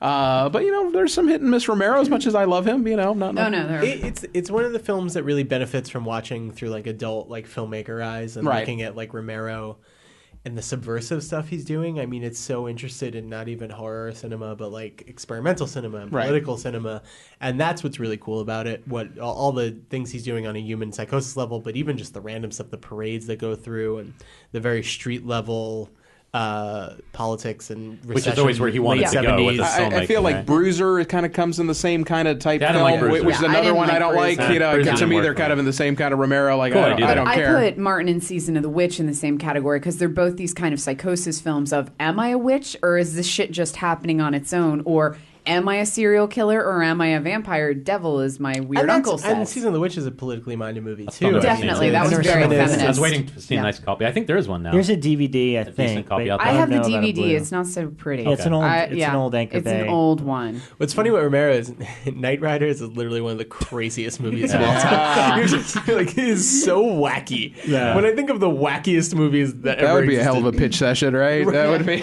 The great still of Tom Savini from that movie. I have an autograph of that still. Yeah. It's about knights on motorcycles. All right, throw out a couple more classics. I was just going to say real quick about Session 9. That came out the same year as Series 7, which is a fucking fantastic movie. And Series 7 is like vastly underrated. Yeah, and it's like all these people are freaking out about Session 9 because they haven't seen Series 7. Yeah. And I actually watched that one thinking it was Session 9, not realizing it, and just blind out of a video store, and man, it's one of my favorites. That's a good movie. Good call. So I haven't thought about that one in a Series long 7 time. and My Little Lie are movies that people tend I to forget. love My Little Eye. I wrote about that one recently on the site, Welsh but yeah, film, that right? one was so amazing. It's just a group of people and it's like it predates Big Brother. Where it's a group of people who are paid to be in a house knowing that they're going to be watched, but they can't leave. And then as shit starts going bad, they start trying to leave, and then things get crazy. Yeah, they were kind of ahead of their time, both those movies. Very much. What's the Italian movie that is really like a precursor to the film you were just talking about, Series? It's like Victim 9 or something, and it's the star of La Dolce Vita and 8.5, and it's the same. Like it's basically it's a game show that's. But there's a lot. I mean, that's a pretty now we have Rob Zombie's 31. I mean, that's a pretty tried and true since Running Man. Since Running Man, people are they're all Running Man. They're all Running Man. Without Dynamo, which leaves me bummed. But Session 9 does have a lot of atmosphere from memory. I mean, I would have to watch it again. And someone told me if I watch it again, I might appreciate it more. But I just remember that was one of those theatrical experiences of like, get me the fuck out of here, like please end. What's also funny is like how often people will say that. At the same time, it's totally valid to be like that movie just didn't vibe with me. Right? Totally. You can't. Nothing. Not everything. Which I'll save this one. Yeah, fire up a couple of others. Well, for me, I just got two more in terms of the classics that just never resonated with me, or I try every couple of years, I don't get them. Believe it or not, Videodrome. Oh. I could see how you wouldn't get that. I love it. I'm a fan. My phone. It's like it's my screenshot. I love the score. Did you rewatch The Blue? No, I haven't watched it in a couple of years. I'm planning on doing it soon. It also feels like of its time because it has to do with the whole it's very cable VHS sort of deal, and I never fully got it. Whereas like I really love like The Brood and obviously Scanners and the Dead Zone. How did you feel about Existence? Because that's sort of the same movie 10 years later. Check that one out. Existence is great. That's really good. And I will say we watched Existence at the office one day. Had you not? No, I wasn't there. Okay, Existence I know. Nowhere near as good as Videodrome though. Dave put it on, and we watched it with Greg. But when I was the guy who likes cinema and not video games. Yeah, that's true. That's absolutely true. When I was teaching, I always did when I was doing the history of horror, I always did a whole section on Cronenberg, and I would show Videodrome and Existence back to back, and every single year, and it always made me cringe. My students always liked Existence and thought Videodrome was just weird. They were like, I don't even know what's fucking going on. You can understand this. Videodrome is it's on a very strange level. Mm-hmm. It's on a level you either click with or you don't. It's strange. Super cerebral. It's not really something affecting your body as much as your mind in a weird way. And it's about two now dead technologies, the idea of linear television and stations and programming and throwing broadcasting waves and VHS tapes. So, it's now that whole thing is completely dead. Well, because you're talking about that, I will throw mine, which isn't as controversial, but Scanners is absolutely top of my list of movies that have never vibed with me. I love the couple scenes, but otherwise it's fairly tedious. I almost can't even get through it because the lead is so poor for me. And I know this isn't particular. Everyone knows it's kind of one of more. I haven't seen the sequels. I know you always talk about them. Sequels. And I think I will. And I like Scanners 3. And I liked Joe's film, which was a remake. The Mind's Eye is great. Mind's Eye is basically a remake, and I had more fun watching that than I had with Sam is in, You better say good things about the Mind's Eye. Sam's in the Mind's Eye. I forgot about that. Right. Yeah, you get dealt with, don't you, a little bit. And you know what I told you? The same as you just said to me about Videodrome. I actually felt the same with you on Scanners. I never liked it as much as the sequels, but I bought the Criterion Blu-ray, and I really did appreciate watching it now, like fully restored. Even the actor, he's definitely the weakest link, but there's something about it. I mean, that's the thing. It's like, even if you don't like something, somebody like Cronenberg, you can appreciate what they're trying to do. Mm-hmm. Yeah, you probably like Videodrome, too. It's a great movie. James Woods cuts the floor. He doesn't have cable anymore. It's really... Star of Vampires? Yeah, exactly. No, check out Existence. That I would be... I want to see that one. I haven't seen that one. Existence is now, I think, almost like 15 years old. It still works today because it's all about VR games, the virtual reality games, where you're actually stepping and into... And it's his last body horror can't... of any kind. Yeah. He's never really touched on the body again since. And it's the effects in it are digital, but they're clean enough so that it's still watchable. Yeah. I would argue Crash. that both Eastern Promises and Dangerous Mind touch on body horror in different ways. but they're more- Dangerous Mind in the way psychology affects the body and the way you react, and Eastern Promises with his tattoos and how it transforms him. It's an element, but not body horror. They're both very... totally. It's And not what's the body other horror. history about? All three of them, he's moving into things of the mind more than the body. Yes. About psychology and who you identity. But also they affect their who we are. physical presence. Eastern Promises definitely affects you physically. The knife fight, there's a physical side to it, but not the same. And Existence has like a giant sucking hole and a spine. You know? Yeah, It's different. Well, it's And got the naked gaming lunch stuff in platform there. It's one of the literally gnarliest things is a I've ever giant seen rubber it. vagina. Oh yeah. Yeah, the gaming platform with an umbilical cord the coming finger out. into the back hole. Yeah. Well, great. I'll go one further, and this, if you've only seen Oh come Videodrome on! Who doesn't once, want to penetrate Jude Law? I think of Only all, a I don't want to spine. penetrate Jude of Law. all filmmakers who benefit from repeat viewing, Cronenberg might be at the top of my list of someone who, when I first watch a movie, I might even dislike it out of disgust. I remember Crash, first time in theaters, kind of disgusted. Saw it again later on TV and was like, wow, this is interesting.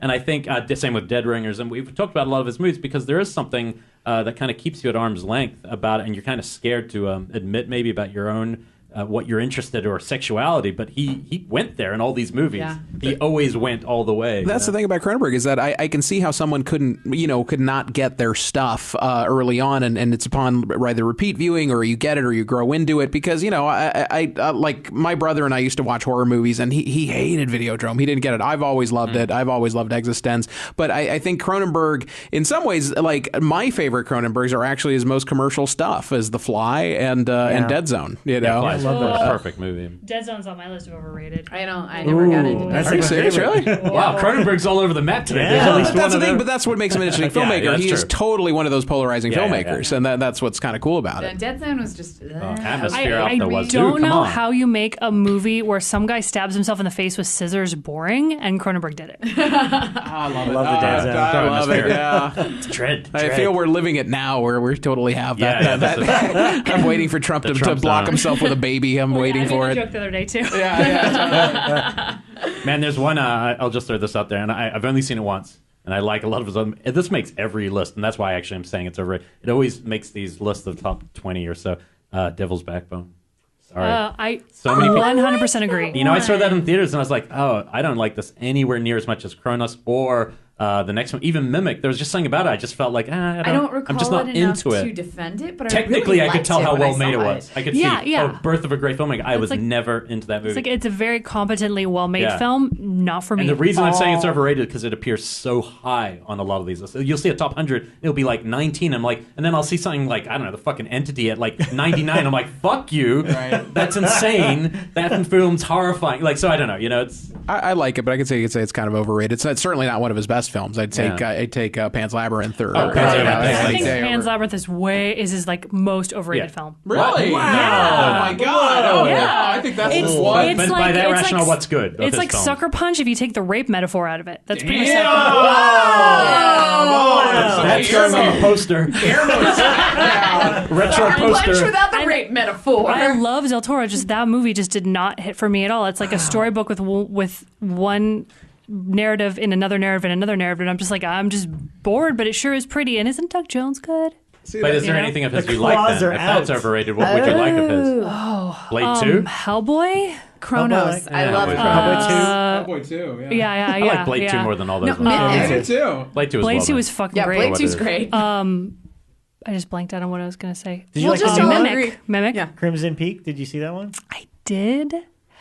And I love this girlfriend is like, oh, it's so romantic and stuff. And I'm like butt crazy in love with Tommy Hids. And I'm just like, Did you just say butt crazy? butt crazy in love. My butt's crazy about him. No, nobody's ever said I thought butt crazy in because he love. showed Yeah, he's his butt. popular. His butt's Yeah, he popular does show on it. Instagram. Does he show his butt in that movie? Yeah, totally. Okay. I don't know. we'll be I've seen a lot of his crazy. butt on the internet. I don't know. But it was beautiful. And just like the weird CG ghosts, I just wasn't into. Yeah, That, CG I goes. wasn't as into them either. Oh god, the art direction was amazing. All right, Zimmerman. See, I would say what was said Tune in that here. Pan's Labyrinth is the only one that makes us like put up with Pacific Rim and Crimson Peak because that's the only time. Oh, he's brilliant. Yeah, we put up with these kind of shitty movies and kind of go like, yeah, no, we're still waiting because he's brilliant. We saw it in Pan's Labyrinth. We're waiting. That's actually a pretty good point. Yo, Well, I think What's that? You like Crimson something Peak is great. I think Pacific Rim is the only modern film that I feel justified being shot in 3D because it's my favorite designed 3D that film that for 3D. Yeah. And it was just gorgeous and wonderful, and I loved it. And I don't even really like kaiju at all. I like The Host and I like Pacific Rim, and that's it. I don't love the film, but I did enjoy seeing the Hong Kong scene at Rob G's house in 3D. If you watch that scene by itself with Rob G there, amazing. He showed me that same scene. Rob G makes every movie better. Everyone's coming over watching that scene. Just that scene. Yeah, made a real bad mistake with killing off its gnarliest Jaeger first. The Russian one is so rad. Yeah. And then it was just like, oh, I guess I won't get to hang out with that dude again. Oh. Any other classics on your list? I know because you got such bad marks from Army of Darkness, you're reticent now. I'm just so... I think with a lot of classics, I just understand the context. So even if it's not my vibe, I get it. I think there's a real disconnect between the quality of something like the Amityville Horror and the legend of it, which gives them, which elevates the movie. So people think the Amityville Horror is like some sort of classic when the movie's actually not that good. Amityville 2 forever. But I think that's a really interesting. I think that's an interesting a disconnect between pop culture and the idea of Amityville versus the movie itself. But that's not really like, I don't think that's like a controversial choice. Like, it's not like Children of the Corn is not that good of a movie, but I don't think anyone's going to like come I after disagree. me. I wrote Prom Night on mine, and I was like, Prom Night's actually not that good a movie. Prom Night is a garbage. Prom Night is a garbage movie. Prom Night 2 Oh shit! Mary Prom Lou Night Jones. 2. Prom Night 2 is amazing, and I agree with Amityville 2. Though I actually, when I was looking at this, I actually have very good memories about Amityville, the first film, creeping me out personally. That's all. I don't remember it. Is it a good movie? Is it a bad movie? It really creeped me out. Like, actually enjoy the remake. Yeah, the creeped remake. me out. Yeah. With AJ Vaughn or Ryan Reynolds. I don't know. I kind of think Amityville 2 is the better of the two films. Yeah, it's definitely more atmospheric. What's the one with Meg Ryan in it? That's 3, right? That's 3. Yeah. No, Even don't that one. Where back off. No. Quickly run. Where the daughter walks upstairs and she's she's died and she walks upstairs and the mom's like, "What's wrong?" and she doesn't respond. That's actually a creepy moment. I don't know. There's that weird monster that comes out of the spa pool. Oh no! One of the weirdest not scenes the I've monster ever in the seen. basement. I was like, That's where did the definitely- monster come from? I want to congratulate you all that we're out of beer. We're out of it. What do you mean? I have this much more. Well done. We're Well out done, of beer in everyone. like I've 10 moved minutes. on to Diet Sunkissed. 10 minutes. It's all right. We didn't get that I like drunk to either. savor Well, my let's beer. fire. We've got fire some stuff out. contemporary. More overrated, and then we're going to move to modern. I have 3 more. Go ahead, Rob. I have a No, I'm done. I want to go to modern. Yeah, I've got contemporary. Just real quick, my biggest ones: The Wicker Man, Texas Chainsaw Massacre, and The Howling. Oh, God damn! I don't think we should go on. I think a lot of you are in We shock. might have to call it. No. Jesus. Okay, Texas Chainsaw Massacre is the least overrated movie ever made because it's the best horror movie. I agree with you. The I think original objectively, Chainsaw? I'm not even like, you know me, I'm the possession guy. I think objectively, if I watch horror possession movies, guy. no, but I feel that way. If I watch horror movies, I look at Texas Chainsaw Massacre and I go, that's probably the best horror film could do. It is pretty great. What you can do to someone. I'm so mad I missed that 4K my God. presentation of it. That sounded First amazing. time I ever saw blood hit her in the dark. The Wicker To be Man's- fair, I've not seen it in 4K. The Wicker Man's on my top 10 list. The Wicker Wicker Man I just love. I find The love Wicker it. Man just so boring, and part of it could have been because I saw it as an adult who understands Celtic mythology, and I saw the video box, and I was like, "Oh, okay, I know how it ends." I understand. It is a You sure you're not thinking The Wicker Tree? Yeah, I was going to say, you don't think of the sequel, right? You saw that Cage's first. If there were bees and a shark, then it's the wrong film. Yeah. I love The Wicker I don't Man. have the energy to fight. What was the anything. third one? I have a contemporary movie to talk about. Howling, Right. which is Yeah, I got came out about the contemporary same movies. time as American Werewolf in London, and I love them. I'm not going to say You chose equally, sides. You chose sides. but I love them. So You really I did. called my shot when I got here, Yeah. Elric. You're Wow. like I'm American like Werewolf. from That's London. it. I like Yeah. American She threw Werewolf better down. than Howling. Yeah. All right, take us contemporary then, Sam, because There's that's a too much to contemporary movie I fight. want to talk about real quick Yes. because I feel like it is beloved in the halls of killer POV. Oh. Yeah, and I think I know this one, and Let's I think go. we're I just want to friends. say that there is a not good movie called The Taking of Deborah Logan. Oh, see, I loved that That is movie. consistently fired. talkot about as Except like the last shot. I thought the this last shot movie was is so bullshit. underrated. This movie is like this underrated contemporary gem, and it is not. I love the last shot. I love it. That See, like I think was my Netflix. I thought it was great. Why we say underrated here is because I have 0. I expected 0 from it, and I thought it was a good movie. So it's not like a movie I'm going to ever rewatch because I don't rewatch really found footage movies ever. besides Rec, I don't imagine I could ever rewatch a found footage film. But it was really entertaining for what it was. To me, knowing nothing, you didn't feel that way. This was one of those biases where I knew Adam Robitel as just a guy around, and I knew him best from his part in 2001 Maniacs. And so to see him do a feature, because everyone will tell you, I'm writing a script, I'm doing a movie. So great, man. Good luck. I can't wait. But he did it. Like he pulled off something I thought was pretty cool. That I was just like, all right, cool. And it's hard for me to really concern myself with movies I don't like because again, I understand how hard it is to make a movie, so I don't necessarily want to beat up on a movie. But I think that's one of those movies that I think in the last couple of years has been talked about in this way of it's one of the best movies of the year. It's one of the best, and I was like, I just do not like this movie. I find it fairly tedious. I find it uninteresting. I don't like it just because of the found footage aspect. I hate found footage. I don't hate found footage. I just don't think it was as refreshing of a found footage movie as people think. I think Lake Mungo is like a stone cold gem. That movie fucking rules. We've argued about that one on air. Not that we've argued whether it's good or not, but what it means. And to do that with a found footage film, I don't think we've ever done that. Where we were where we were breaking down and she walks back into the house at the end, but she's holding the rope. What do you think it means? Wait, her daughter referenced that at the beginning. I don't remember anything. Yeah, we definitely did that on a show because Lake Mungo was recommended by BJ, and then we went and Elric and I watched it. Maybe there was an Australian. It was something to do with The Guest. Was a big fan of it. I can't remember. Was it one of the 8 films? It was right. It was really okay. I am thinking of the right one. I don't remember that. For me, not that I need to defend it, but it's obviously we hit this cycle where there were so many found footage movies, and it's at this point because they're coming so fast and furious. It's you know what? I don't even want your rationale to explain it. Let's pretend it's an aesthetic. I don't want to do it. But it's not a genre. It's a medium. It's the way of telling a story, and the first problem with it is that people started thinking of it as a subgenre, and I think that's why people hate it because they go, it's a subgenre I don't like. There's brilliant movies made in found footage. I think Blair Witch is a classic. I think Rec 2. Yes. I think Lake Mungo is great. There are other movies that work. Man Bites Dog.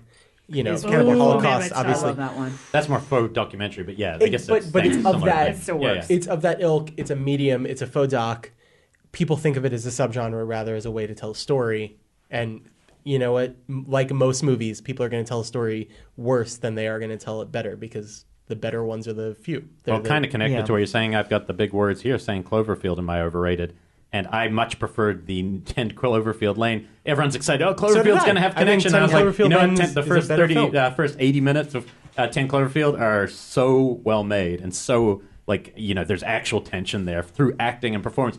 Cloverfield just in theaters, I was like, yes, we're excited because there's a monster movie, but man, the tedious voice. Look, the biggest problem with that whole found footage in general, every single film has the same issue, and that is the person behind the camera tends to have this annoying voice. And if you make one that's a little more silent, it can be a lot more visual and interesting. But when the character's talking, it drives me nuts. There's a wonderful short about the making of found footage films I recommend called Found. Yes. I actually didn't know where you were going with that. It's way better than The Dump. Which, that one was sucky. No, and it has Mike Mendez in it. We actually filmed some of that here. Yeah, we filmed it here. That's right. I do think that's one of the problems. You give it the silly voice. That's probably one of the good things about Deborah Logan, whether you liked it or not, was that voice wasn't a silly voice. And the camera guy even quits halfway through. He's like, you know what, I'm out of here because this is scary. Yeah. Well, I was going to say, that's the thing. It's when somebody says in a movie we have to keep filming or whatever, it's not again. Yeah. And the reason I like Deborah Logan is, again, like he said, you kind of go in with the bar very low for found footage movies.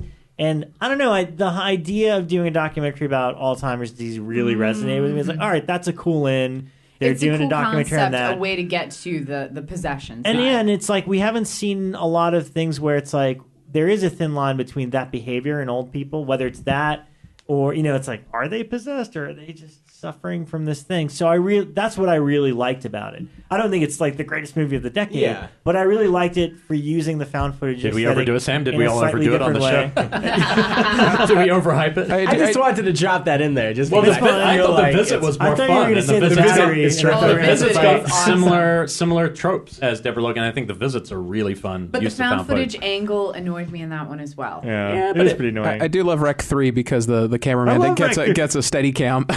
That's a great comment on found footage. I have a steady cam. It's very slick. No, it's not great, but I just love that approach of I have this steady cam, so everything is smooth and not shaky. And they put it down after 5 minutes, right? He's like, screw this. Yeah, and then it becomes normal.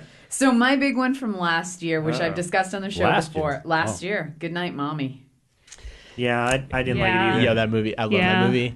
And I got into a lot of arguments about this. There is no twist in that movie. None. And people go, I didn't like it because I knew the twist. There is not a twist. No, they lay it out from the first shot. It's there. Visual language. And people constructed it as a twist. And then, I'm sorry, that's on you.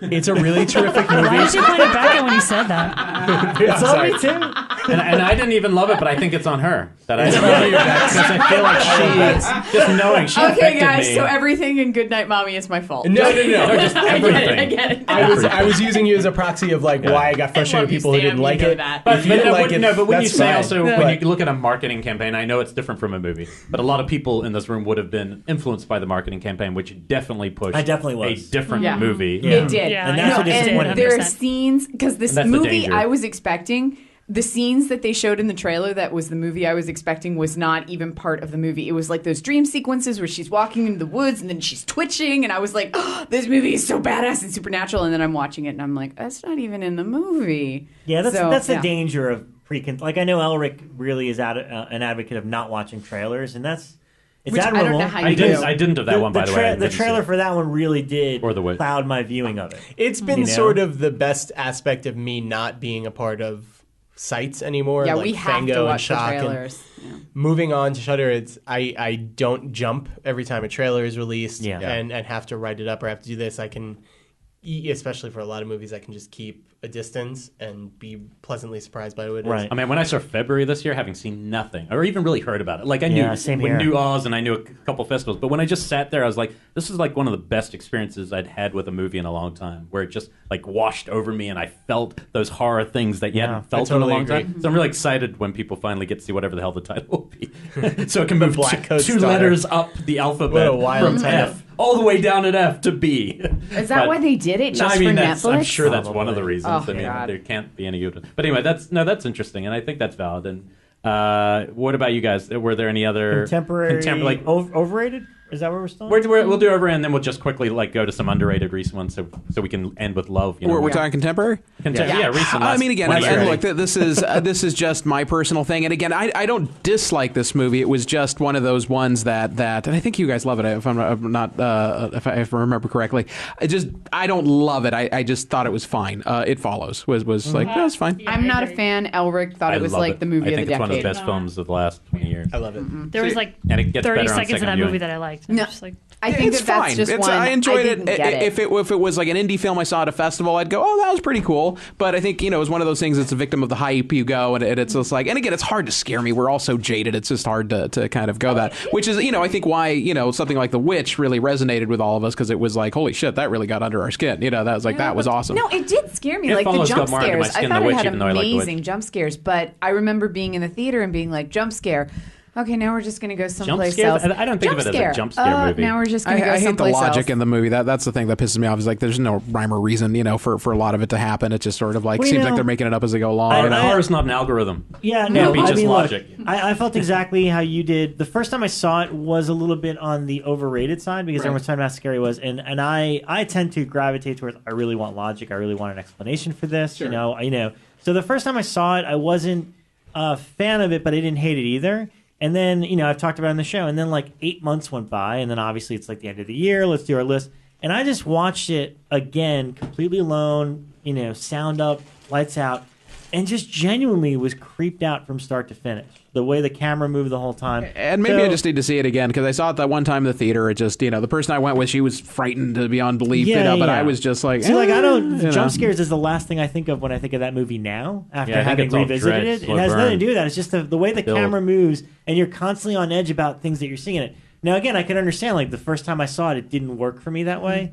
But that's kind of the beauty of getting to revisit movies, is like where you are in your life. And there's some gems in there mind. about like connections that you don't really completely pick up first time, like who some of these people could be family members, and that on the first viewing, I wasn't really taking it in. I did pick up the father thing, on and the that made me one. feel really uneasy. There's certain moments on where the second view, from the moment it starts, because now you're kind of on edge immediately. Yeah. And it's kind of like, when was the last time you're watching the entire frame of a movie? Every angle. I remember being in a huge theater, and, like my head was turning around, going, "Oh God, what's?" I think I like that they pissed themselves. I think that was fun. There's some really brilliant stylistic choices in that movie. I also can't remember the last movie that was full of kids that I liked hanging out with. Right.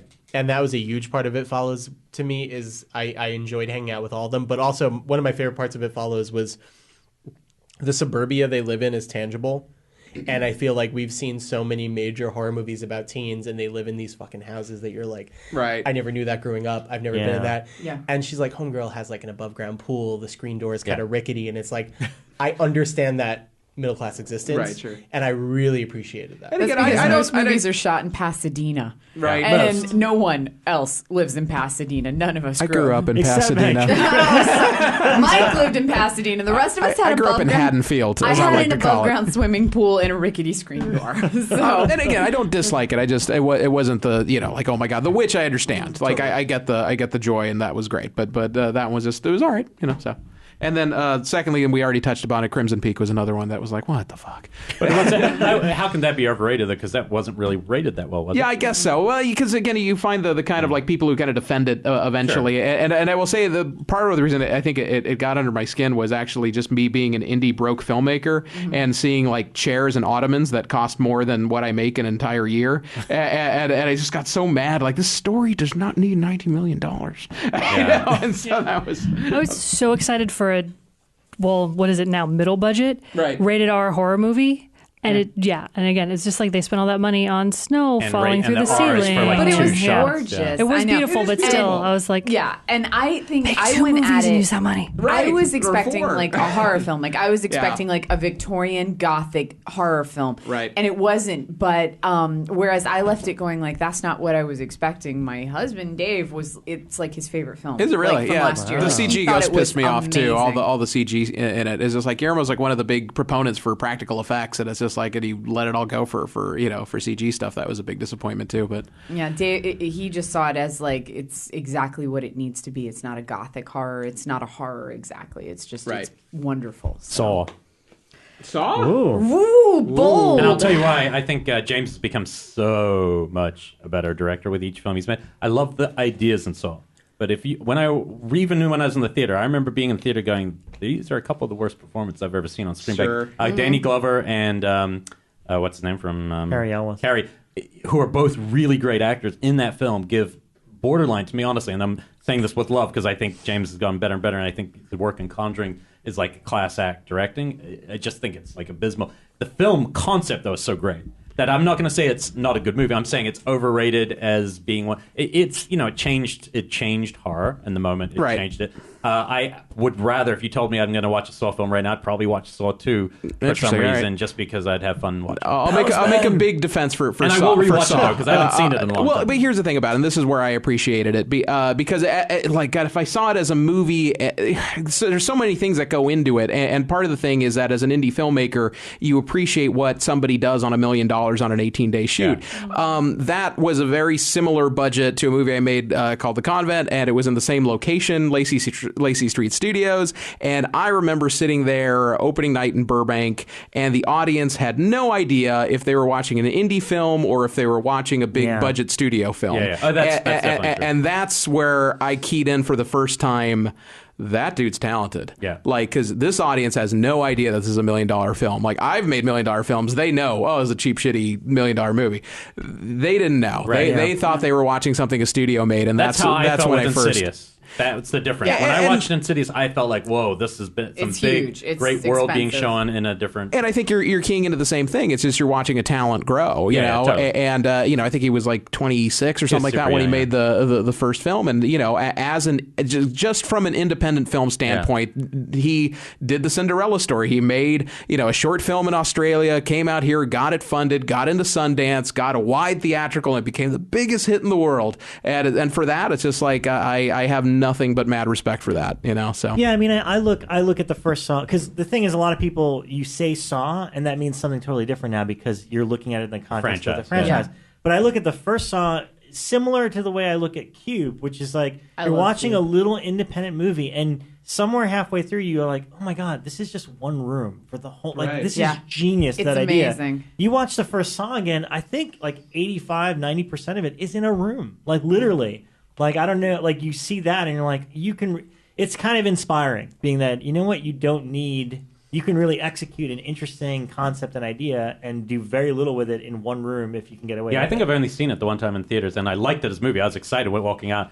I'm just saying, in the greater annals of horror, I feel like it's overrated. But what it did to horror isn't overrated because it shifted things dramatically. Yeah, as a film, if budget wasn't a factor, I'd totally agree with you. It's like, it's fine, but you know, I think it's that part of it that really makes me respect it. My caveat would be, if I could see anyone remake it, I would want it to be him now to see what he would do now with his skill set and money. With an idea like that, that would have been exciting. One for me that I remember everybody freaking out about, and they still do somewhat, House of a Thousand Corpses. Oh, yeah. Yeah, that one. And that's definitely one that I can put in the I just don't get it category. Because even when it came out, I was like, I don't play video games, so I don't know what it is. It just looks like a giant video game, especially the last act is like a bad video game. No, and like one of our Blumhouse people, John Humphrey, loves it. And I liked it. My students love it. And I'm just like, I don't get it. It's a fun, like, first film. He's playing with all his influences. Like a big music video. Kind of, But there's only like 5 corpses in that movie. I was really I don't get 1,000 corpses. I'm not there. Can we underrated? Yep. Yeah. Let's jump. Oh, wait. Okay, wait. We've still got a couple more overrated before we jump to underrated. I'll just hit my big ones. I mentioned Hatchet earlier and The Guest. Oh, I love The Guest. That's crazy. The Guest is the ending of The Guest ruined the whole movie for me. Oh, really? I was like, what the fuck was the point of this movie? Oh, man, I it's love just that fun. one. Yeah. That's my biggest defense. What was the one you said before? Hatchet. Which one? Hatchet. Which one? Podcast war. Speaking into the very mic he speaks into. We're sharing oxygen. The room still smells like green. Hey, don't worry, we like Wrong Turn too. All right, so I took underrated as a very, I think, different than is normal because I think it's so easy to say, I think this movie's underrated, this movie's underrated, but you know, I can talk about Blair Witch 2. I think it's underrated. I don't think it's great. I think it's a cool movie that got an unfair Would thing. you call it watchable? Because when I saw it in theaters, I thought it was unwatchable. I absolutely would call it watchable. In theaters, I was like, this is the worst sequel I I've liked ever it a seen. lot. You heard my Blair Witch story. I liked the second one much more. I think the second one's better as well. The idea of the context of today, Yeah. what I want to talk about underrated is movies that I actually think should be considered all-timers or movies that are Classics. Yeah, that's what I was thinking. So that's what I did too. So Yeah. I think there's a movie from the 80s that I think should be considered one of the top 10 best horror movies of the 80s. It's called Anguish. It's by Bigas Luna. We're Spanish all writing film. this down. Yeah. That movie's incredible. Polish, I think right? I think Spanish. No, it's that's the- angst. You might be thinking of It's got what's her name in it? From Zelda Rubinstein. Poltergeist and this One of the most incredible thing spinning around to make you. incredible camera work, incredible I've only seen it use once, of it's movie great. within a movie. It's incredible. I think that should be heralded as like a movie, like one of the best. Well, horror that movies could be of the 80s. accessibility too. I don't know if a lot of people. It's totally accessibility, and Yeah. that's why I want to champion it and say, like, if you haven't seen this movie, I think there's an out of print Blue Underground DVD, but buy it. Yeah. It's great. I think I saw it at Aunt Simpson's Incredibly Strange Film Festival when I was like 18 or something. It is a really cool movie, but it had a gimmick. Yes. Which was a hypnotic kind of thing. Yeah, you'll see when you Yeah. see it. It about pretty halfway cool. through the movie, really flips it on you. Yeah. I think Trouble Every Day is a movie that Yeah. should We be talked about as one of the best horror we bond movies over that one. of the 21st century. And I think The Haunting of Julia, a.k.a. Full Circle, is a movie that should really be talked about as a great, great movie. You like that? That would be right? for me up Yeah. there with like Anguish in terms of like best discoveries of like last decade. Like a Absolutely. movie somebody showed me where I was like, and I wouldn't have known that if it wasn't for Kirla's book, because then Cinefamily was playing some of the movies of her book, and I'd never even heard of it. And I put it up there with Rosemary's Baby. It is. Mia it's an Farrow's incredible in it. movie. It's a really haunting movie. It's a really upsetting film. And So it's what- I haven't seen it yet because I loved the book so much. Have you read the book? No. No, I didn't even know. Is the book called Full Circle? No, it's just called Julia. Oh, okay. Because I know the movie is also called really Full good, Circle. and that hasn't got a good release either. Really, Not at all, It's- and it's a shame. it was streaming for a little while at one point, and then it went away. Yeah, that movie, I totally agree with that. One of about the that ones film. that's on my list that I'm now shocked is not like one of our best heralded films of the 80s is Soul Survivor. Oh yeah, now. The video that we've been talking about a lot. Yeah, I'm shocked that is not kind of more 80s, renowned. not 90s, right? No, Soul Survivors 8. No, Okay, not that I one. just almost had a shit right here at the table. no, Are you you fucking guys serious? see- No. You guys see To the clarify, 80s I'm Soul talking about Survivors. Soul Survivors SOLE. She's talking about SOUL. SOUL. Eliza Dushku. I love that film, guys. Not the Luke Wilson No, this one is- from the no. 90s. This is Okay. how we get the All right, I'm good demarcation now. between us. This Yeah. one is from the 80s. It's one that we've talked about a lot because Code Red did a release of it, and even the Code Red release got a little buried. And it was Chris Alexander started like really talking about it, and then Elric started really talking about it, and then I sprung for the Code Red. And We still haven't asked David Robert Mitchell yet. We have to ask him because it has so many visual similarities to the. It follows in Final Destination, Final but the Destination, idea yeah. of just like the blank-faced person who shouldn't be there walking towards you in a perfectly straight line for no reason whatsoever while you're in a crowded place. It's cool. in there. That's the whole thing. But it's a Yeah. girl who survives a plane crash, and she's the only one on the plane who survives the crash. And then you get the idea that death starts hunting her down. Oh, shit. But That he's sounds doing it by sending these people after her. Right. And it's by filmmakers. I love this kind of charming thing where they made one movie and they got fucked on distribution. They forgot about their movie and never thought about it again until it was released on DVD years later. And they had money at the time, so it wasn't that big a loss to them. And somebody tells them, your film's like Final Destination. And they're like, in the interview, oh, no, we never saw that. That's cool. We haven't seen that movie yet. And you're just watching. It comes from such a naive point of view that it makes that movie so much more interesting. Yeah. Well, like with The Yeah. Witch, I mean, and it's not that it's visually similar or there's any sort of homage going on, but I think Eyes of Fire is a really interesting I don't know. Oh, comparison I heard to The Witch. Eyes of Fire is 81. Yeah.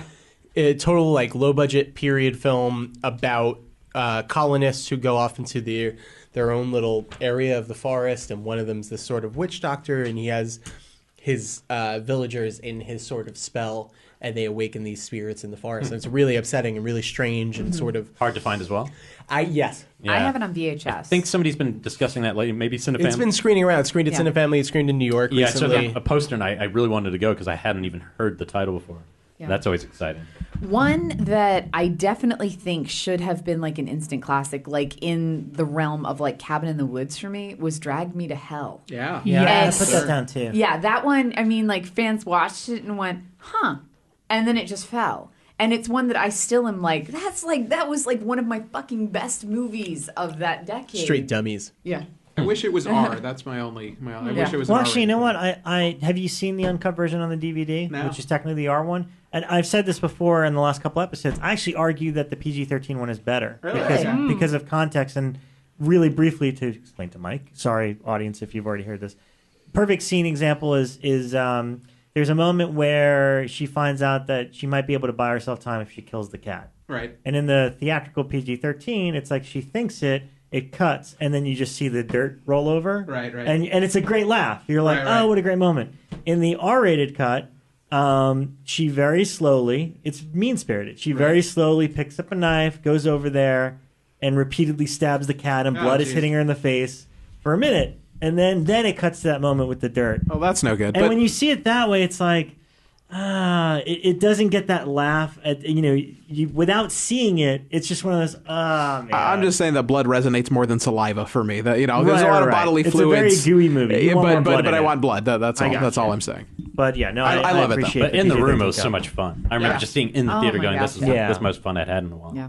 Speaking of bodily fluids, Hey, I want to add Jennifer's Body. I think that I like movie's very Jennifer's Body. underrated. Sam's back in. He's in. He's tapping in. That movie's great. I think everyone should get on their knees and ask Karin Kusama for forgiveness for hating that movie in 2009. know. I wonder God, who our it's- guest is next week. And her Gosh, next I movie couldn't is the imagine. director of The Jennifer's Body. Invitation is awesome. The Invitation's I haven't incredible. seen it yet. I'm excited to see that. Yeah, Yeah. it's great. I just watched it What again about last the night, CGI and though? I just, remember like, that not being good in it. It And wasn't that bad. Okay. There's really not much in it it was, that- yeah, there's nothing much I gotta CGI. rewatch Like, it. I definitely didn't dislike it at all. I love the world and the voices. I just remember my memory in theaters was like, oh, why did that look like that? Like there's a couple moments I like remember that. Yeah, being there's not that annoyed much. by Okay, the I gotta language in it, and maybe it for me. Which and a it lot was- of people have it's that the issue. Diablo Codyism Yeah. it is. It was the writing, and I remember it was like there was a couple films right around that time that I was like, "What? Who talks like this?" Like I remember, My Soul to Take came out, and I was like, well, that like one's brick. I don't Whole even other get level. this language anymore. The girl from Time, Juno talks baby. like that, and Turn up the prayer conditioning. That's right.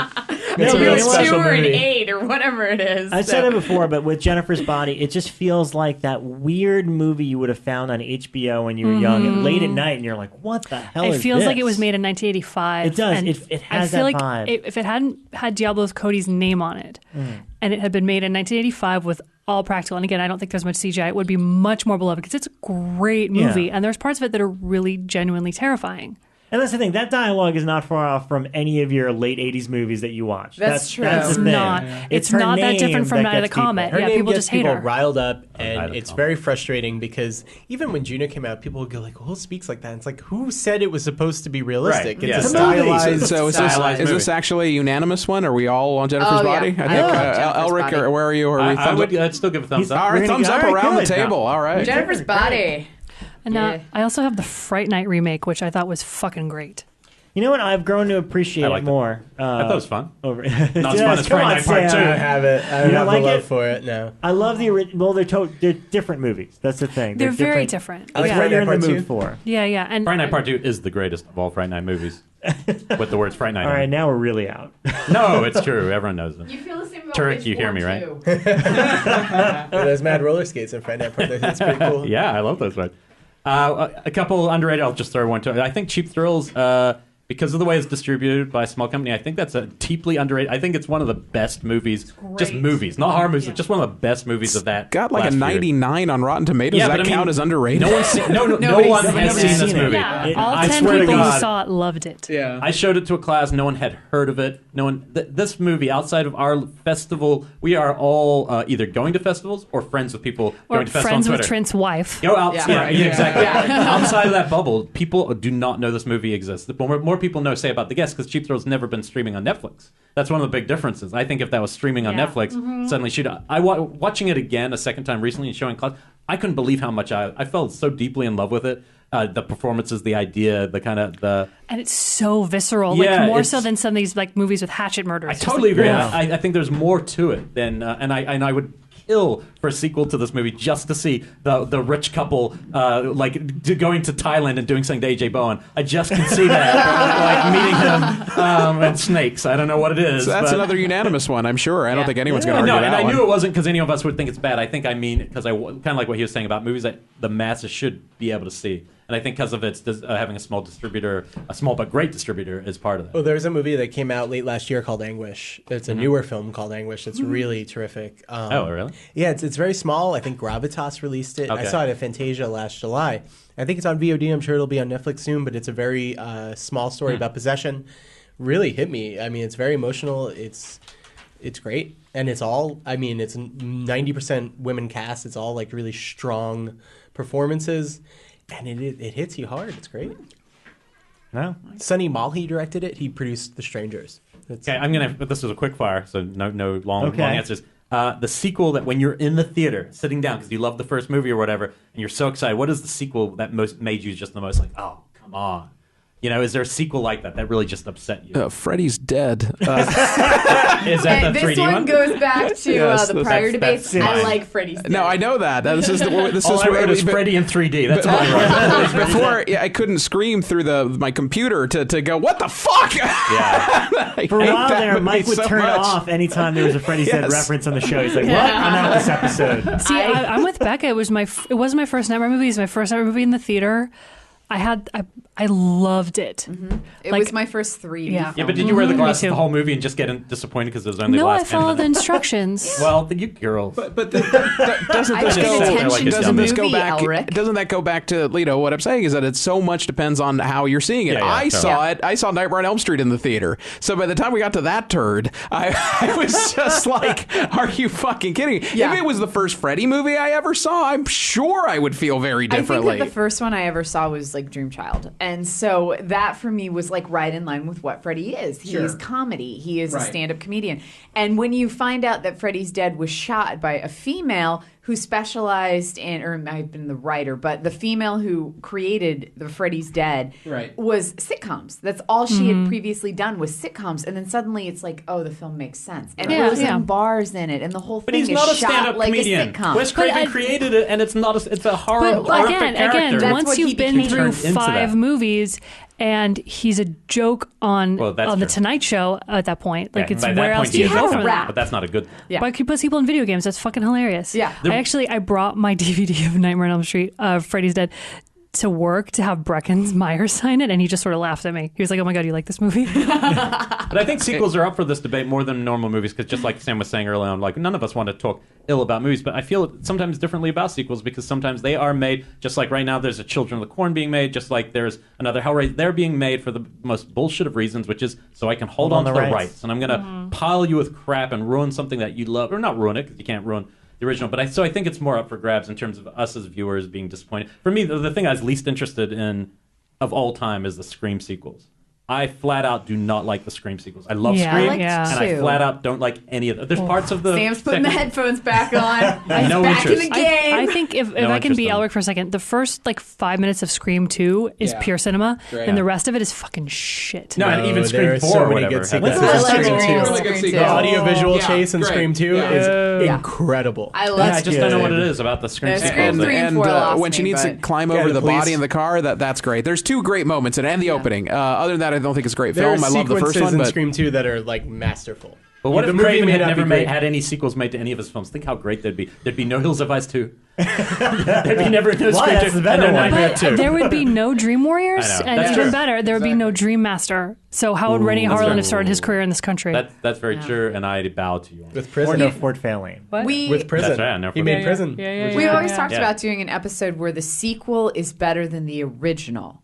I thought we did. Never. No, we haven't done that one. No. Wait, when? Well, I mean, you would say Exorcist 3. I would say Exorcist 3. I would say White Noise. No, but that's not horror. Well, White Noise? I think, White that's Noise a good better one. than White Noise. I swear, watch White Noise 2. White Noise 2 is not bad. Film. White Noise 2 is not bad. It's actually a pretty good movie. Yeah. I would say Wrong Turn 2 is better than Wrong Turn. I'll go with that. We love the Prom Night 2 better than Prom Night. And the elephant in the room is Evil Dead. Everybody likes Evil Dead 2 better. Yes. Well, not everybody, but most people. And a very controversial one. Still very debatable. Aliens, possibly. Possibly. Depends on who you are. I like Aliens more than Alien. We discussed that one last show. And I think Predators, granted it's not part 2, is the best Predator film. Oh, no. Friday the 13th Part 2 is better than Friday the 13th. Yeah, Friday the 13th Part 5 is the best one. Shut your mouth. I'd say Friday the 13th Part 2, Part 3, Part 4 are all better than Part 1. Oh, of course. Part 1's cool, but But Part 2 is the best directed. Of all the horror franchises, that's actually probably the best argument that it's all out of order. What's great, you know? But there's a lot, I don't know. Whatever. Part 2 is the best. I think there's a few. Let's get a few more I personally like Rec 2 more than Rec, but I mean, again, I would agree with that as well. Yeah. Oh. Okay, a couple more underrated titles. I would say, and this one's like a distribution thing. Wait, hold on. Sam has to leave. Before you leave, Sam, what's your favorite John Carpenter film? Prince of Darkness. Yeah. Favorite John Carpenter film? Also Prince of Darkness. It's too hard. I can't. The Thing, sure. Halloween, whatever. The Thing. I don't know. That means you get the Mars one. Probably. No. I understand I like the difference between best and favorite. I can understand. Favorite. Like, There's no honestly, I would say my favorite is The Fog. Yeah, I like and honorable mention, Escape from New York. Oh yeah. There's so many great movies. It's tough. Yeah. I was going to ask favorite and least favorite, but I just asked like favorite. one of my favorite directors. Big Trouble What's is in Impossible? there Yeah, for me that's as well. It's a 6-way tie. Yeah. We know it's not Village of the Damned, and we know it's not Ghost of Mars. I enjoy Ghost of Mars, and I enjoy, but Village it's of not the a good Damned. movie. I love that we do these episodes so long. That people are in pain when they have to leave. In pain. Like Sam's been looking pain for like an hour and a half. Okay, then let's wrap this up. Let's wrap this up since Sam's got to bail. Yeah. So. All right, if you had to tell someone to watch a movie that they haven't seen, what would it be? If there's something out there you're like, you know what, you guys have to see this movie. From you, it was probably Big Ass Luna, right? Yeah, please see Anguish, or see both Anguishes. I mean, the 80s Anguish is great. It's from Spain. Sonny Molly's Anguish from last year is great. It's from the U.S. See both. Go see it. That's why it's good to end on, like, go see something. Also, Mondo Macabro is doing a Blu-ray of Symptoms, which you've never seen Symptoms. Haven't seen it. It's incredible. Symptoms? It's one of the best psychotic woman films. Angela Pleasance, Donald Pleasance's daughter, is in it. Whoa. It's a really special film. It's a bit problematic, but it's great. Okay, yeah, I haven't seen that one. Cool. Yeah. What about you guys? I would say Matinee, which is the Joe Dante movie where John Goodman's basically playing William Castle. Homicidal, which is like I think the best William Castle movie ever. I would agree. And it's very influenced. It's like right after Psycho, and it's amazing. And the best film ever made, Time Cop.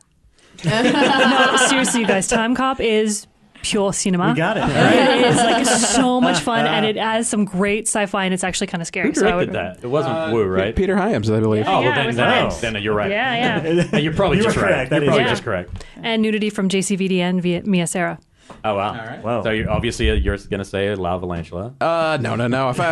I'm more Adolf Lundgren than JCVD now. So obviously, anyway, but underrated. I'm just gonna because I made a list for this, so I'm gonna go really fast. I like Blair Witch 2 more than Blair Witch. I think it's a cool movie. A very controversial one that I don't care. I like it. I love Prometheus. I think that's hilarious that it's a $150 million version of Galaxy of Terror. I think it's awesome.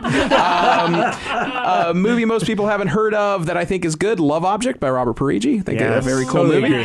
Also, since I shitted on Blair Witch, I'm going to give Eduardo Sanchez points for Altered. I think that's a really neat movie. Lovely Molly is also I like Lovely terrific. Molly a lot. Yeah. A lot of people hated that one. I don't know why. And movies that I think should be in the Hall of Fame that people like, but I think that should be in the Hall of Fame. I'm going to go Ginger Snaps, Phantasm 2, Stoker, and Demon Knight.